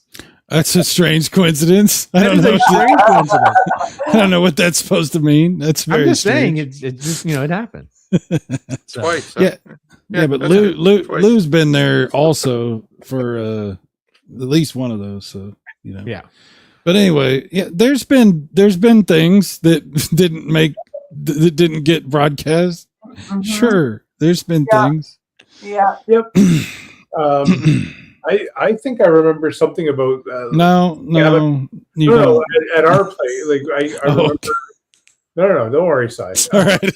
I remember something with our camera or something, and we were like, "Oh shit!" and like we got to go, and like we're okay, but like we had to go. Oh yeah, that was with Eugene, and I think it might have been a pre-show. Maybe it was a pre-show. We were here, right? Yeah. Something had happened, and so we had to cut it. So it's happened twice. Okay. The first time was that branch coming, or our neighbors coming into our set, breaking the glass. We have no idea what's going on. Something's happening. We'll be back. So that happened. And the gazebo, the wind was so crazy, it flipped it out of his driveway and into our house. It was creepy. Yeah, and then the second time there was like an incident that we had to insert ourselves in. Yeah. And so there was that. And then no, I think most of our bloopers just happen. I don't think we do. It just everybody sees everything. We used to have technical stuff all the time too. Yeah, it was technical stuff constantly. All the time. But It was like every single show we had some terrible technical nonsense. Yeah. Let me tell you, when we started back up doing video, or at least live video, and I found StreamYard, I was just like, oh my God, I would have killed my parents, y'all's, I would have killed everyone's parents for this technology. Because back then it was literally like, I think we were using Skype. And I had to have, and we had to I had to have manually size video here, and I had to Skype in Manon or whoever was going to be the other person. And then on a separate video, I had to have there. And then I had the software that was capturing the screen and then broadcasting that out. And I was just, oh my God, it was such a nightmare. Yeah. There's a reason that it was so low resolution, because we were running all this stuff, trying to do everything manually. There wasn't any software for this stuff. It was was nuts that we were trying to do that. Yeah. Yeah, Skype it was. Skype was not great. No. No. Oh my God, we had so many problems with Skype. Yeah, and all on the Mac Mini, right, Eugene? No, on an iMac. This is my Mac Mini is a beast. It's still working. I know, good. but it was a meme for a while on the show. Oh yeah, it was a horrible meme. Well, I mean, it was underpowered. I didn't put enough money. I did not have the money to put into it. No, I take that back. I probably had the money to put into it. I just wasn't doing it. I was just like, no, it's fine. I can do it on it. No, Eugene. I understand. I had a Mac Mini too. Smacked myself in time and been like, dude, just drop the money and get a decent system. Yeah. Well, you had a lot going on. So. You did. A little bit. There's a lot. No, lots of not enough. Yeah, not enough. Are there any shows, any other memories that you can think of? Anything you want to bring up that we've done over the last 16 years? I don't have this photograph anymore, but we used to have this photograph, and it got put on the show, but it was a photograph of Eugene when he was a little kid, and he was dressed up in this outfit like he was an emperor or something. He had like he had a crown and I made all these memes with it, like it was the parquet butter or whatever, the imperial butter. You know, Eugene was so mad at me. I don't have it anymore. I looked for it. I can't find it. I lost it. Oh, I should send it to you again because I don't give a shit. I like the episode where we brought the kids on. Yeah, that was fun. And you know Children what? of I need to go Nerds. back and find that episode, and we need to do that again. Oh, Catherine is all for it. Actually, Catherine and I have been talking. We haven't done a Star Trek episode, which is You know what? freaking Yeah, you're retarded. right. But We need to do I a don't Star know Trek how episode much again. you guys would be able to do the Star Trek thing because you're not Well, Trekkies. Not as tricky. Not as tricky as you are, but I don't think anybody. Sir, they're called Catherine because she trekkers. is. They're called trekkers, sir. I'll have you know. No, I'm just kidding. No. I didn't say I enjoyed the episode that we did the lesser evil twice. We've done we've done 3 of those. Three of them, You that's realize right. we've done 3 elections, 2016, 2020, Oh, 2024. That's right. We did Saturday morning cartoon villains was the first year. Yeah. We did sitcom characters the second year, and this last year we did, I think, like Halloween characters or whatever. Oh, yeah. The monsters. Yeah. Yeah, that was fun. Yeah. That was a lot of fun. I'll never forget when I was representing Hank Hill and Sean hit me with that low blow of weren't you born in New York? I completely forgotten that episode. I completely lost that argument after that. And I was just like, nope, he's got me. Yeah, He's got me. So fair and square. Yeah, I think I was Al Bundy on that one. But Yeah, I think you were representing Al Bundy on that one. So God, those were fun. Those were always I just fun. remember Cobra Kai one. Born to Strike I think asked. I was pretty drunk for that one. I I was drunk for a lot of them. Yeah. How long on average did your episodes run? Oh my God. Oh, they varied. Yeah, like usually usually an hour is what we would shoot for, but dude, like that one episode, let me see if I can find that one. We did one that was like a 3-hour episode.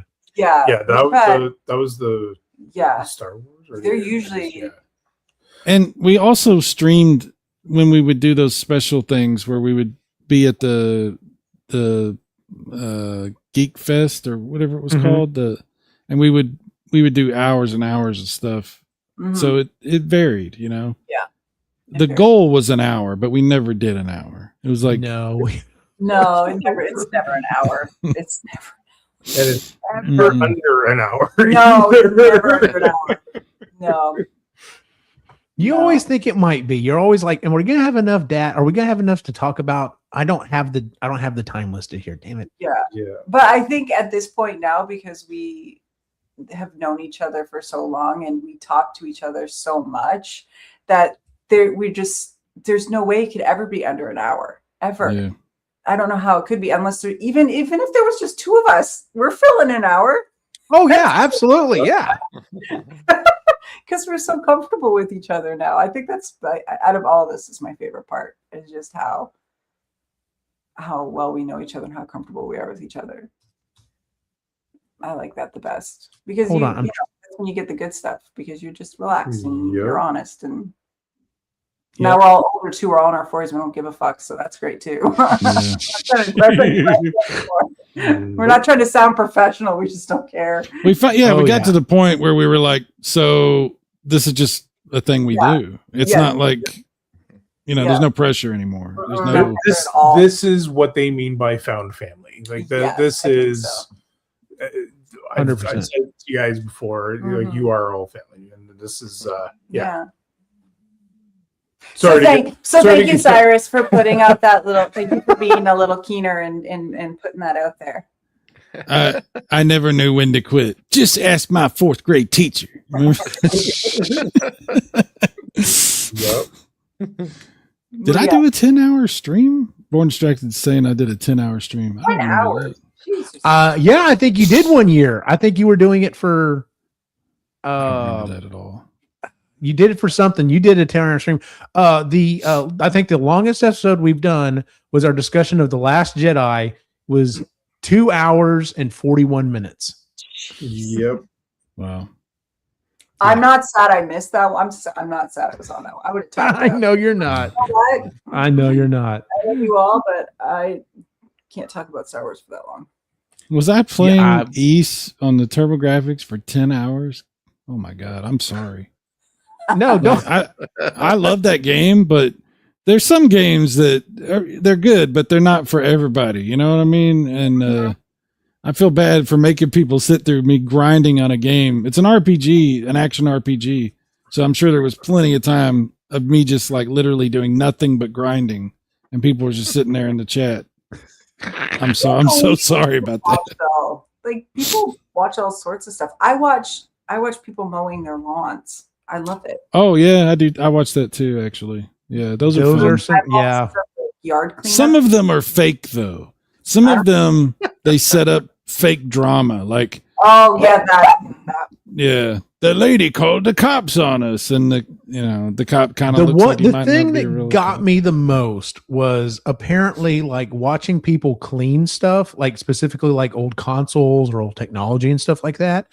And then it started coming out that some of these people were purposely messing it up to clean it. And I'm just like, who would do that? Like, are you kidding? There's enough, like, go to any pawn shop. There's plenty of stuff out there that needs to be cleaned and try to retrofit. And it's just like, I'm just like, oh my God, are you serious? Like, that's just crazy to me that you can like, tell too. Like, when you look at it, you can tell they deliberately made it look worse than, like there's no way it looked like that. Come on. A PlayStation completely covered in dust and dirt and mud. And like, what was happening with that PlayStation? Come on.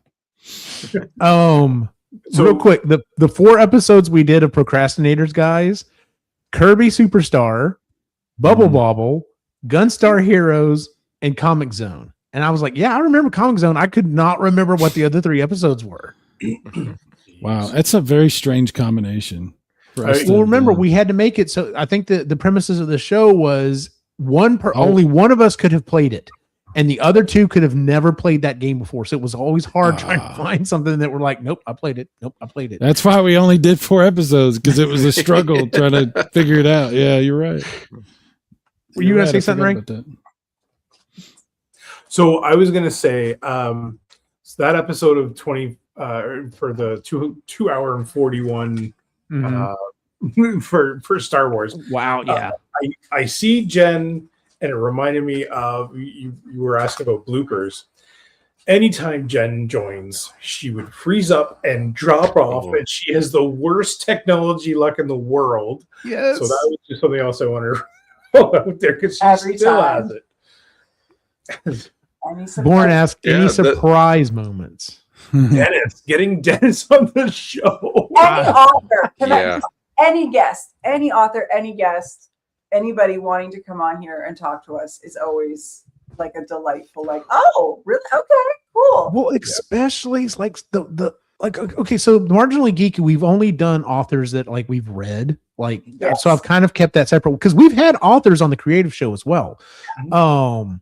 But yeah, like, so next week we're interviewing Ravensdagger. That was so crazy to me that literally I saw a comment on YouTube that was just like, hey, if you like that book, you should interview with the author. And then the author's literally like, yeah, I wouldn't mind coming on. I'm just like, would you like to be on the show? It's like I'm like dropping whatever I'm doing. I'm just like, would you like to be on the show? And he's like, yeah, sure. And then I'm just like, Eugene's like pushing people down. Yeah, pretty much. I'm in a meeting at work. I'm like, sitting there on the meeting like this. And I'm just like, they're like, what happened to Eugene? What's going on? Well, it wasn't even like not just authors, like sound booth theater. Yes. Like, narrators and like, it was so awesome. Holy crap! Yeah, it was so much fun. Yeah. We should still go for Ray Porter. I'd love to get Ray on. I'm still shooting for some stars, man. Can I add one more wish list on here? Sure. It goes with Dennis. I want Blaheen on here. I want to talk to Blaheen. Yes, I'd love to have her on here. That would be awesome. I would love to talk to her about what it's like to support Dennis.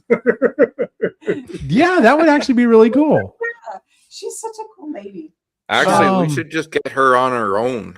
That's what I'm saying. Just that's what I'm saying. Just talk to her. That would be funny as hell. Yeah. Oh, that'd be good.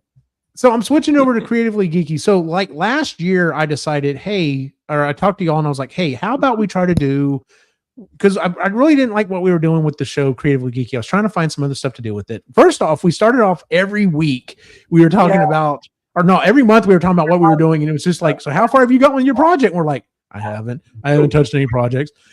And then I was like, okay, well, let's talk about what it is we're watching 1 month. And then we'll talk about what we've been doing. So that gives us a 2-month, stretch there or whatever. And that was doing okay. And then I thought, well, I wonder if we could start having people on that are also creatives and we can start doing some interviews. And I have so enjoyed that. Like we've had some fantastic people on here. Let's see here. So the first one we had was my sister-in-law, Amber. She's got like 2 more books coming out this year. Yes. Maybe 3. Cool. She's got an agent. She's like she's quit her job. She's doing it. Yeah, like so in December we interviewed her back last February, and since then she has quit her full-time job and is doing this full-time. Which is awesome. So yeah. We interviewed my buddy Travis, who's actually been on the show before, about him making movies and stuff, which by the way, he actually last month took it to it got accepted to another film festival and won yet another award. Amazing. So yeah, he's still knocking that one out. The interview with Jesse Sosa, I know that one blew Cy away. Like the artwork that he was doing was insane. Yeah, very cool. We interviewed Ronan Cosriza, the 2 cosplayers. That was a lot of fun. I got so much good feedback from them. In fact, they've had other cosplayers reach out to them and say, could you give them a good word for me so that maybe I can interview them? And I'm like, yes, I will put you on the list. So we'll probably have some more cosplayers on here in the coming months. Awesome. So let's see. We interviewed this guy, Cyrus Martin. We interviewed this lady, Chris Andrew. Those were pretty good. So, and then of course last month we interviewed Retro Bro, which I mean that still blows my mind that he makes Nintendo games like that you can put in a Nintendo and play. That is just mind blowing to me. He's gotten really proficient. John's put out another game that he's been working on just as like a side project. He's been doing this other thing. They're in the middle of a competition, I think, submitting things for a competition for NES Homebrew stuff. It's a pretty big community. They got a lot of people that do that kind of stuff. Born Distracted was said, what's the etiquette way for guest on the show? And Sean just wrote, says cold calls. And that is what it is. That there's been a lot of times I've just sent out an email out of nowhere and gotten a response. And I was just like, oh my God, that worked. So, Actually, it's not a surprise that it works anymore because we've done it so many times. It just randomly. It's just kind of random. But like I said, the one with the one with Raven's Dagger next month is the one that's really kind of crazy because it was like, oh, someone literally tagged him. It was just like, hey, they're talking about your book. Do you want to be on the show? And I'm like, yeah. So that one's pretty cool. That one blows my mind. Yeah. So by the way, I will have finished 3 of his other books by the time we talk. So yeah. Okay. I've just done that series that we're. Yeah, I've just done that. That's fair. When is that? That's next week. That's next Wednesday. Next week. It's Wednesday. Yeah. So. Yeah. But anyway, well, is there anything else like anyone wants to bring up? Any other memories they have in particular, good or bad or sideways? Or one of these days, I want to go back through. No, it would take forever to go through all the episodes, but I want to go back through the picks and pans and be. Oh God! I thought, I'm like, if I ever have time, I should go back through that and make a list of all the things that we've done for picks and pans, just to have links or whatever. But it would be about 10 episodes, but it'd be 10 episodes of 193, 194 episodes. So I'm just like, oh, that's still a lot of time. It's a lot, man. That's a lot. So, yeah. Famous What's up, Chris, old games. Hey, what's going on, man? Yeah, Chris has been doing. He was on the Papa Pete and Television Bowling League with me, which was really interesting. Oh, interesting. Yeah, we played bowling online against each other, competing. It was really fun. Born was asking, what's the most views we've had? I don't know right offhand. I think it's the How to Be an Anti-Racist book. For some reason, the algorithm picked that one up. I don't know if that's the case because I'm literally looking all the way back at what's funny is unfortunately, if I go through YouTube, it also will list like some of the other random things that we've done. Like when I was doing, I didn't even bring it up on here because I didn't really consider it a podcast. It was more just a YouTube show. We were mainly talking about podcasting, but when I was doing Epically Geeky Makers and I did 12 episodes of things. Yeah. And like my episode where I was building the Thomas costumes for the boys, it's sitting at 9,000. So yeah.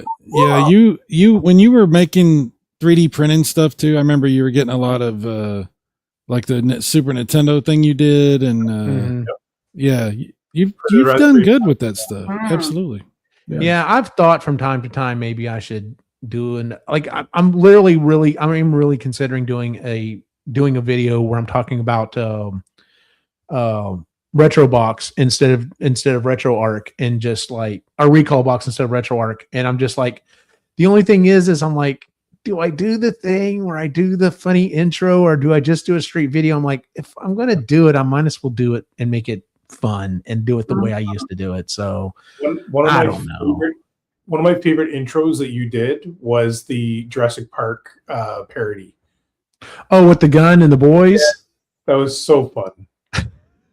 I'm so glad I did those because I watch those with them sometimes, and they're just like, Dad, you should do more of those. I'm like, do you have any idea how much work that was? It was so much work. But they're so much fun. I'm still trying to get over the one that I'm so glad people caught up when I was doing the time travel, and I literally had to write out all of my lines and come in here and sit down and with a 5 o'clock shadow or like, some scruff or whatever, and record those lines.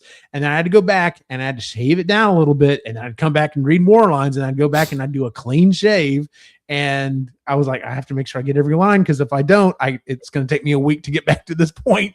So yeah, that was also when I was trying to be pretty ambitious. I was like, I'm going to do YouTube, and yeah. So anyway, well, but yeah. If you want to do some intro stuff again, let me know. I could have some fun with that stuff too. So. Okay. Well, I've like I said, I've already got an idea about what I would do with this recall box. I just have to figure out how I would do my own version of the intro for the $6 Million Man. I've just got to get there. So. Well, the reason why I bring up joining you in on that,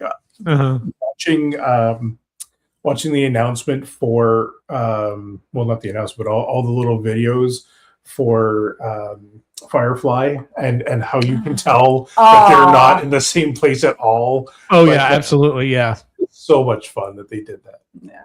Yeah. Born says, y'all should do more skit. Dude, Born, skits are so time consuming. So time consuming. I'd love to, though, but yeah, they are. Yeah, it is a thing. The last thing I just wanted to bring up real quick is, and I wrote this down specifically, why do we still do it? Why are we still podcasting? Why are we still making videos? And actually, it's very apropos of what Cy brought up earlier with the gaming historian. Like, I think I even mentioned it in the comment on his, what's it called? The chat channel, whatever it's called. Discord, on his Discord. I was like, it takes a lot of guts and a lot of understanding of yourself to know when it's time to call it. Mm-hmm. And believe me, I've had times where I'm just like, have we run the course with this show? Like, am I just too, I've often compared myself, and I don't know which one I am. I don't know if I'm the immovable object or the unstoppable force. I know I'm one of the two. And I'm like, am I just too stubborn to give up on some of this stuff? Have we reached its prime? Have we passed its prime? Well past then. And I think about that from sometimes. Like I said, I've never made a dime doing this. But the reason why I keep doing this show and the other shows, very simply, is I'm not doing it for money. I've gotten to the new bonus to this is doing it and having the chats in there. The chats have been a lot of fun, especially the last 2 video game chats that I did, where originally said I was playing Final Fantasy and I didn't have the ROMs, and everyone just dogpiled on me the entire show. I don't know if they were chatting on the back end somehow. Like, I don't know if they were texting each other. It's like, dude, you need to jump in Eugene's chat and just mention, hey, this doesn't look like Final Fantasy. But it didn't matter who it was. They just jumped in and were just like, this isn't fun. That was so much fun. And then the last one that I did, when I actually was playing Final Fantasy, they still dogpiled me. It was hilarious. But the reason why I still do this show is I'm a firm believer that if you want to do something, you need to schedule it. That sounds horrible, but that's just the way that life is, especially the older you get. And this is my way of scheduling once a month. Of course, it's about 3 times a month, depending on the show or whatever, that I get to get together with my friends and we have something to talk about. And we wander off sometimes and talk about other stuff, but this is how I get together with my friends. And that's number 1.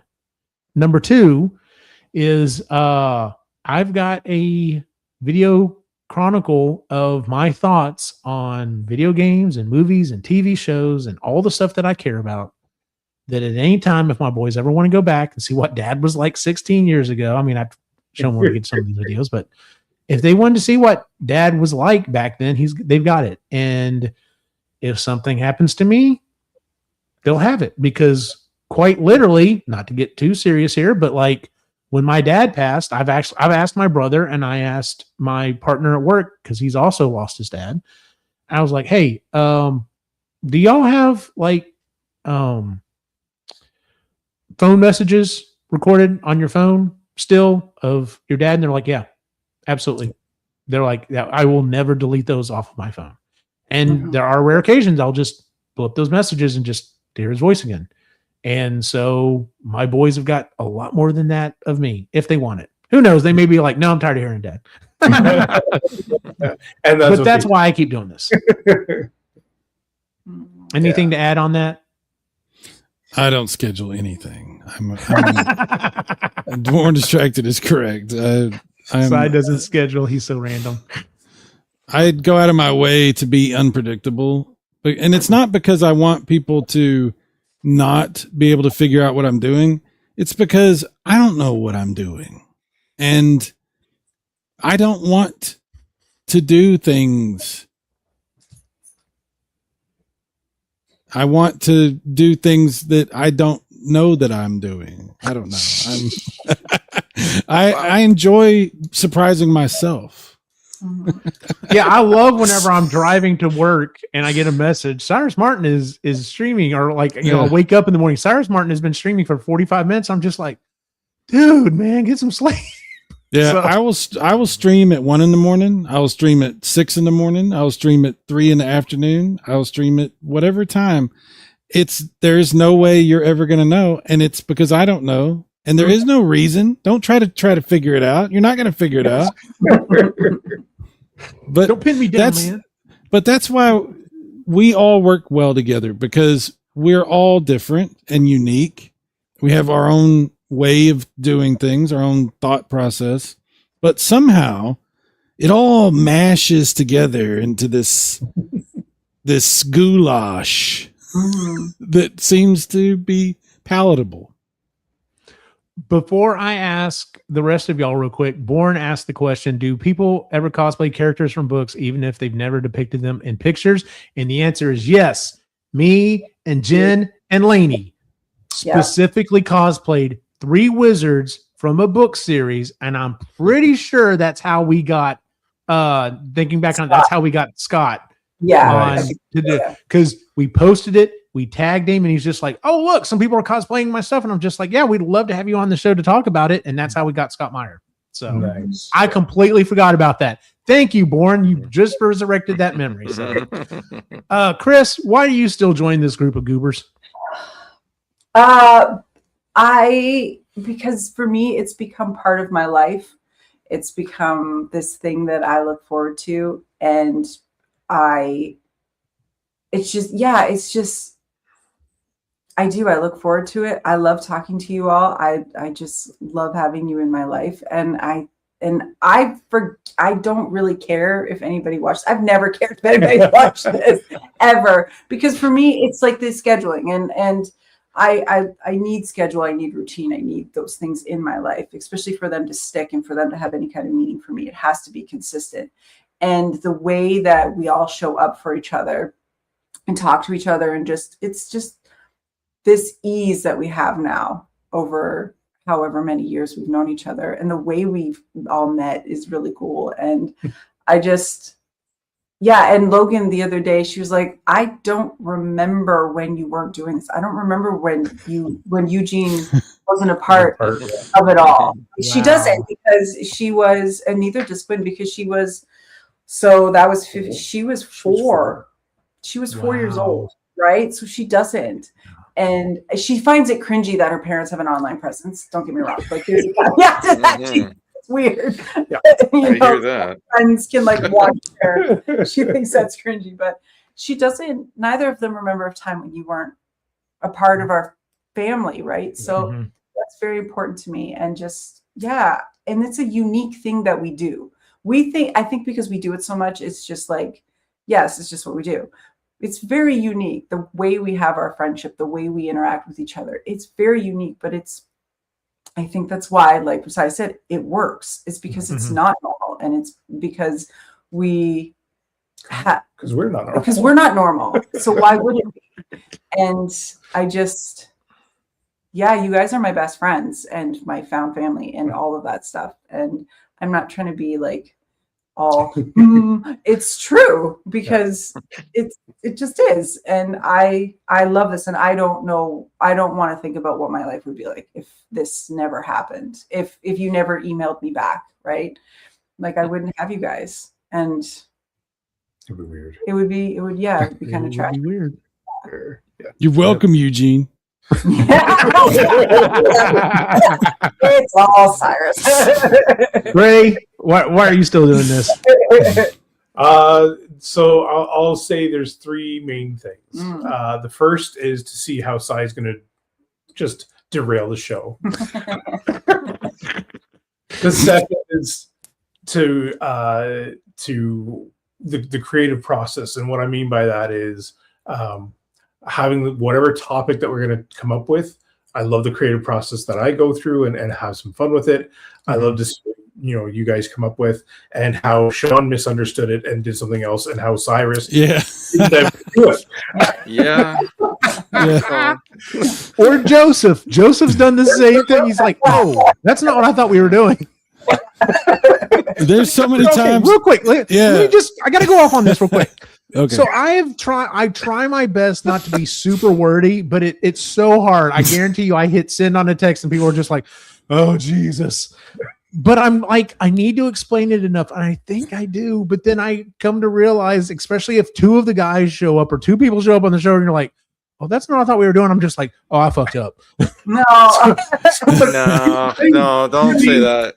Eugene, I think you and I speak the same language, because I'm like, yeah, okay, it's this. Chris will be like, what are you talking about? He's had to explain stuff to me sometimes, and I'm like, I don't understand what he just said, and he'll translate you for me. And so, yeah. So then I'm like, oh, okay. So now I need to have that conversation with Sean too once in a while. Yeah, like even you put examples of what we're going to be talking about in the Discord, and I still fuck it up. Dude, if you ever have questions to ask, man, I have fun. But you don't. That's the thing, though, Eugene. We've all done it, and we don't know we're wrong until it's too late, and then it's like, oh, yeah. And then you're right. It tends to end up being a better show because it's just like, well, that's not what I did. So yeah, it makes the show, right? And so that's what. Yeah, it does. A long time ago. Well, it is a long time ago now.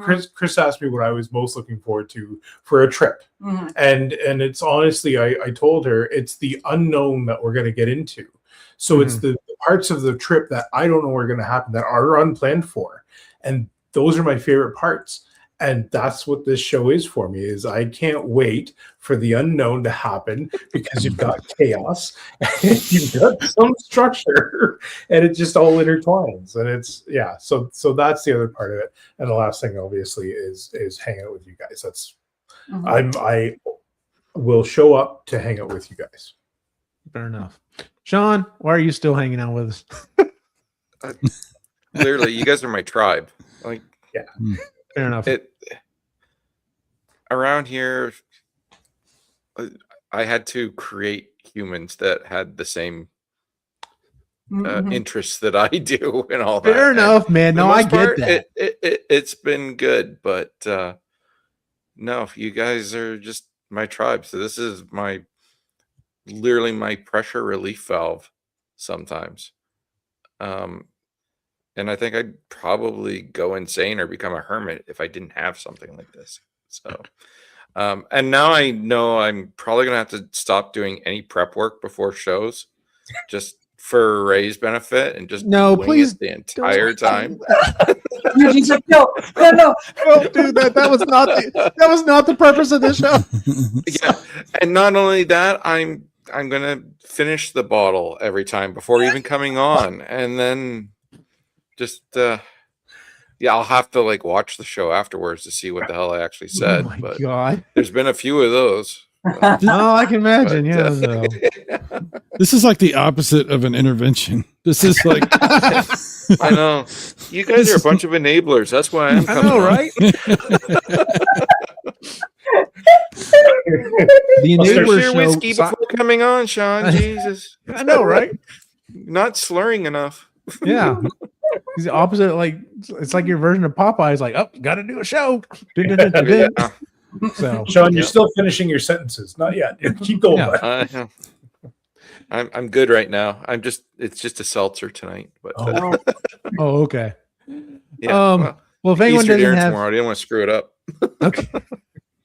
If anyone doesn't have anything else they want to add, I guess let's go ahead and move on to our picks and pans. So let me guess, Sai, you forgot about this part. Yep, there it goes. There's the eyebrow. He's like, every time he forgets we do this part of the show. I So have you a can go pick. last. I have a pick and a pan. It's the same thing. All right, go ahead. Then you can go first. What is it? I was telling you guys about it before the show. A friend of mine at work was talking. We were talking about the new Supergirl trailer, and I was like, it actually doesn't look bad. Lobo, that's pretty cool. I'm like, maybe I might watch this movie. And we started talking, and he was telling me about he had a DVD of the director's cut of the 1984 Supergirl. And I was like, wow, I haven't seen that since I saw it on VHS tape when I was a kid. And I've never seen the director's cut. And he's like, well, let me borrow it. And he let me borrow it. And I watched it. And I got to say, terrible movie, like horrible, not a good movie, but very entertaining as it continues. It gets to the end and you feel like that was fun, but definitely worth watching just so I could see, Faye Dunaway being crazy and insane. And that was awesome. Seeing Helen Slater in her prime, that was very nice. But the big thing that I took away was the guy that plays the love interest for Supergirl turns out is the same guy that was in Die Hard that tries to make a deal with Hans Gruber and gets shot. And also he's in Batman Mask of the Phantasm, and he plays the guy that the Joker makes go crazy and laughing and stuff. And I would never have known that. Yeah. I never would have pieced that together had I not borrowed this. So the director's cut of Supergirl from 1984 is both my pick and pan. There you go. Nice. Real quick before we move on to the next person, Bourne said, can you name something that you learned to like from each other? That I think more so for the book show, because there's part of me that wants to go back to the book show and be like, all right, we're going to start adding up who gets credit for what, because I've forgotten who recommended certain books. Yeah. I know Sean gets credit for a couple of super heavy hitters for us. Yeah. But yeah, well, like Eugene and I can tell each other about things like PlayStation. Oh God, yes. I even mentioned that the other day. I was like, Cyrus Martin is the reason why I got a PlayStation, because I was just like, what is this? A PlayStation? And then when I saw Resident Evil, I was just like, I have to have one of these. This is too cool. So, and Eugene made me hate Killer Instinct. So. Till the day we die. That's gonna be. I'll be dead. Cyrus will just like go punch my tombstone and be it like, wasn't that's the last game combo you get. It wasn't the game that I hated so much as the finger in my eye. That was the thing that why didn't you blink? I don't get that. Like, you should have blinked. Anyway, he goes, you liked it? You like that finger right in my eye? Yeah. I was like, come on, blink. Sean, do you have a pick or pan for us? I got to see Project Hail Mary. Finally. We had to wait a little while just to get the family lined up for it and all that. But no, Deb and I were so looking forward to it because that was one of the ones that we listened to going to and from Ottawa to pick up Patrick, and she absolutely loved it. So she's been like chomping at the bit to see the movie. Movie was awesome. Great movie. They were really close to the book, what they kept in from the book. But highly recommend just do the audiobook. So many people have watched it now that I've talked to, and I'm like, okay, now read or listen to the book. Absolutely. You'll get 1,000 times more. If you like that, then definitely. So a lot of people are. Yeah, I've been telling everyone who, I've seen it and they're like, oh, was it good? I'm like, yes, it did a fantastic job with the book. I said, but the book is better. There's a lot. If you like what's in the movie, there's a lot more in it. And I'm like, I think I've got several people who are like, well, let me go give the audiobook a shot. Cause I'm like, read the book. It's better. Listen to the book. It's even better. Yeah. I ended up setting up Catherine with the audiobook. Oh, nice. She came out of it because it was interesting. Like everyone that I went to see it with, we'd all either read the book or listened to the audiobook except for Catherine. Okay. So it was kind of neat to get her opinion on it instead of having the preconceptions. Yep. But then, yeah, within like 20 minutes of getting home, I'm like, oh, there's the audiobook because she requested it. So. Nice. Ray, pick your pan for us. Project Hail Mary. That was a good one. We did get to go and tour for Laurier, which was a fun little tour with our youngest, which is awesome.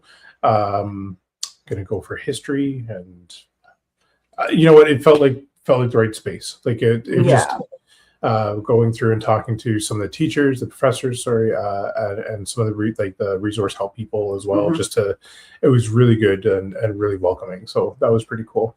And then the other thing was, like, how crazy is it that from this show we're able to get that, and that this is going to be in our shop.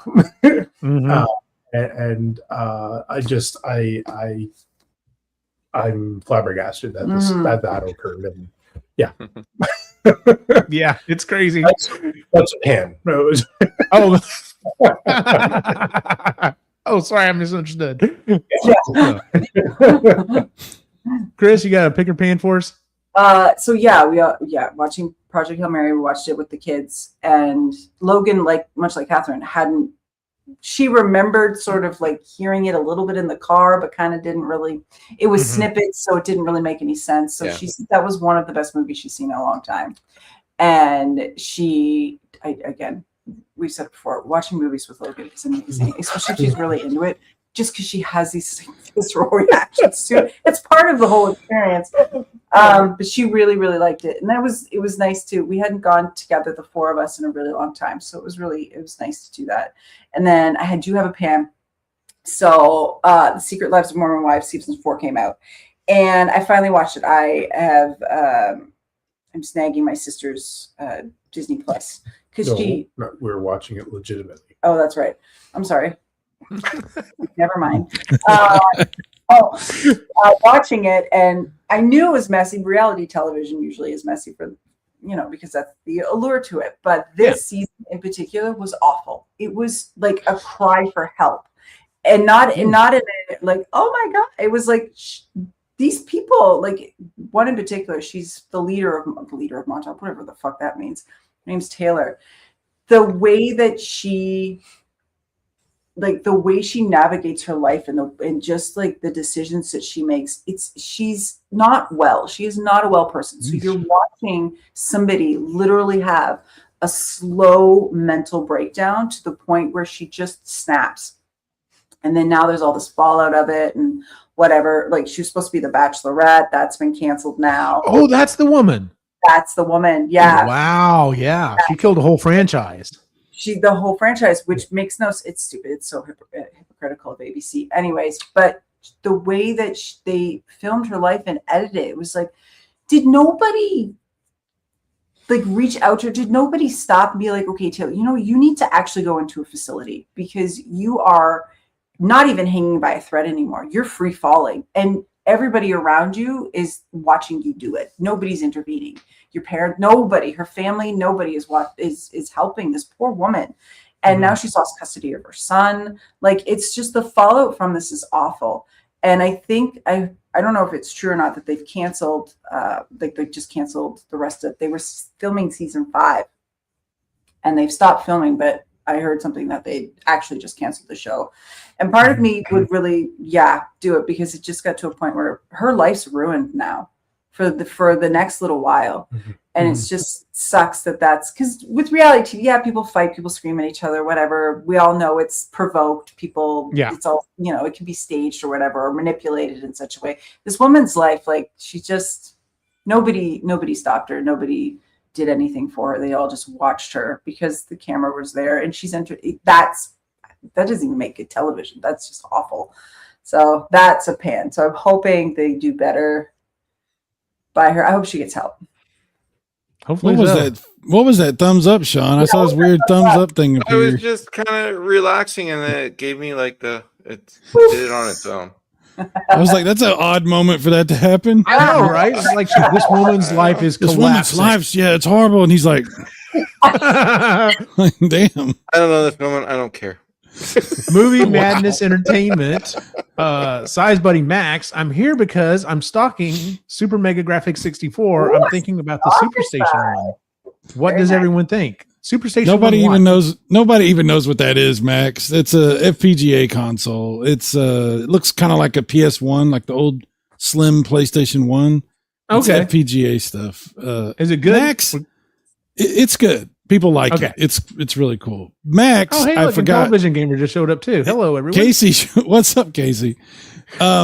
Max also gets my other pick, which is the Laserdisc player that he sent me. I know. Max, I'm kind of surprised you didn't bring that up. I'm really glad he showed up because I've been meaning to list that as a pick of mine.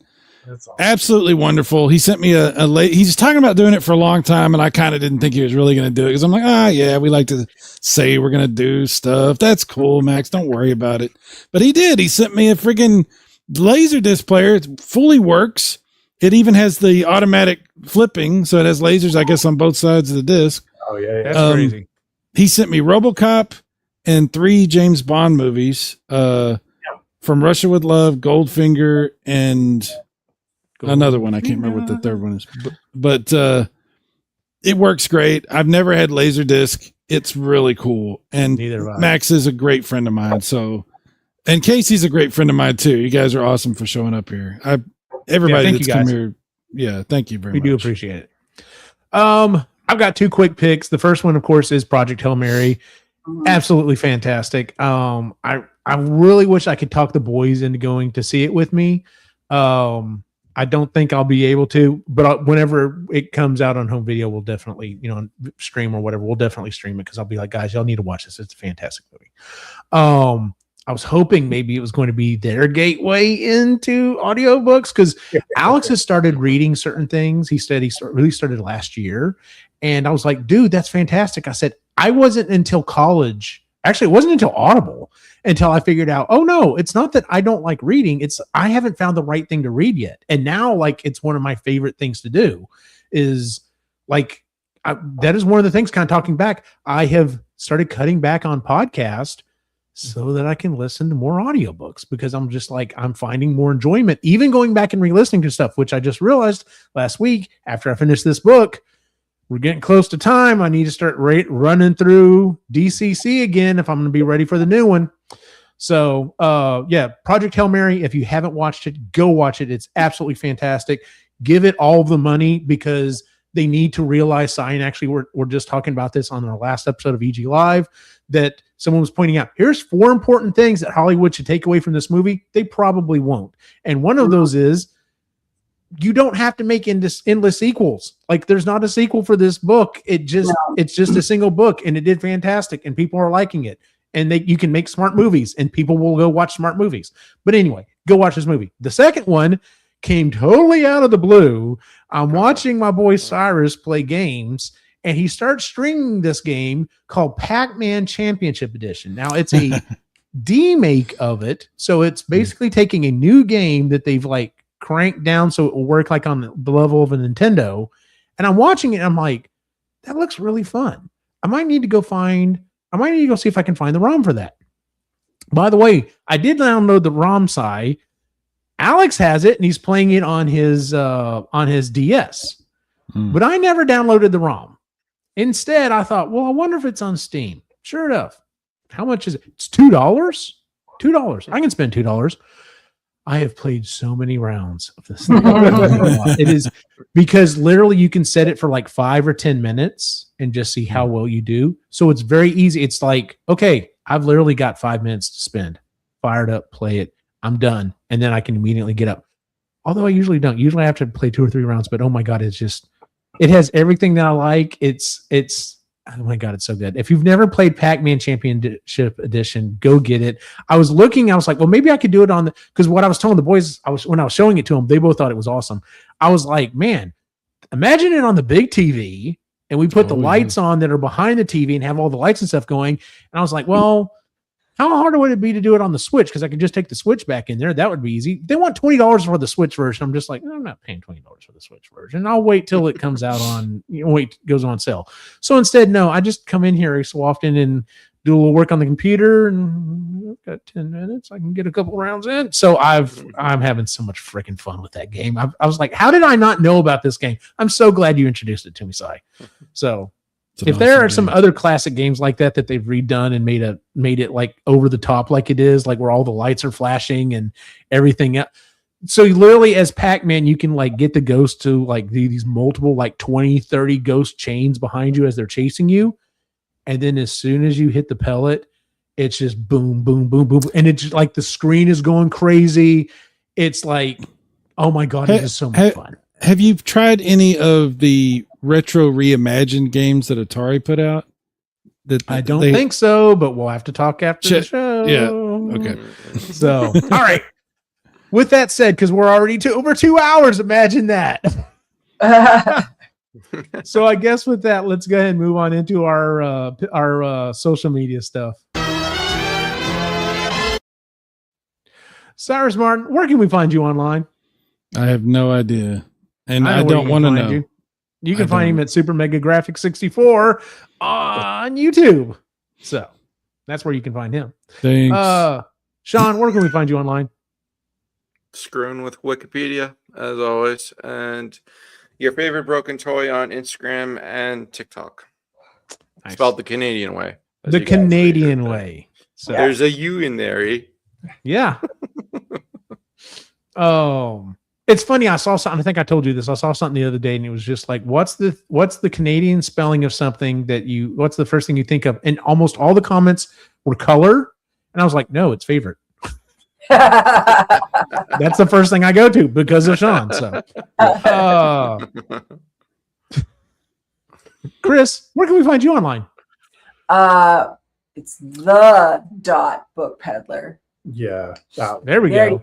I screwed it up. Sorry. Yes. The .book peddler. Book peddler. And I guess Moody Midlife. Where can we find you, Ray?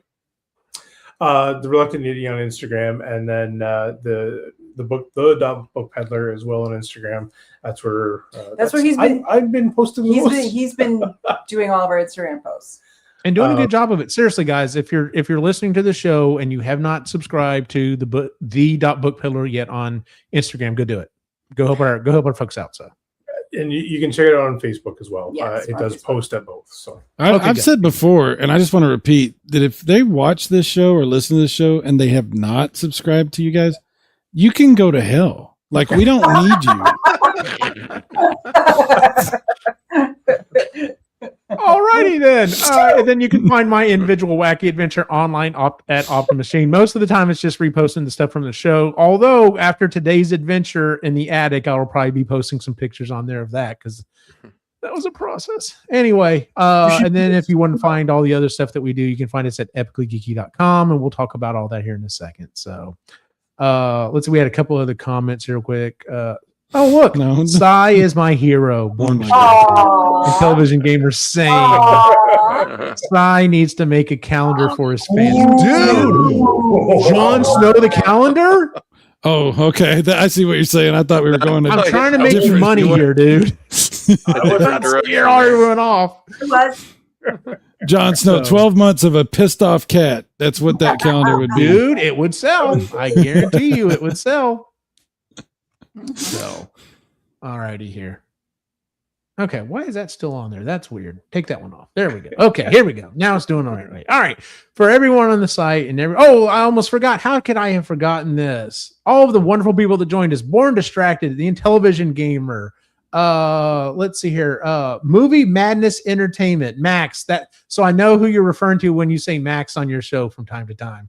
I almost said your favorite broken toy. I know who that is. Famous Chris, Old Games. My boy Wolfus was on here for a few minutes. Yeah, I think that's about everyone. Oh, because see, I'm scrolling through. I see Super Mega Graphics. I see your favorite broken toy, and I see Just Ray. You guys. All righty then. For everyone on the site and everyone on the show, have a good night. Make sure to check out epicallygeeky.com, where you can find all of the shows that we do, including the Epically Geeky Show, Marginally Geeky Book Club, Creatively Geeky, Sustainably Geeky, EG Live, and EG Gaming. But before you do, make sure to like and subscribe here on YouTube.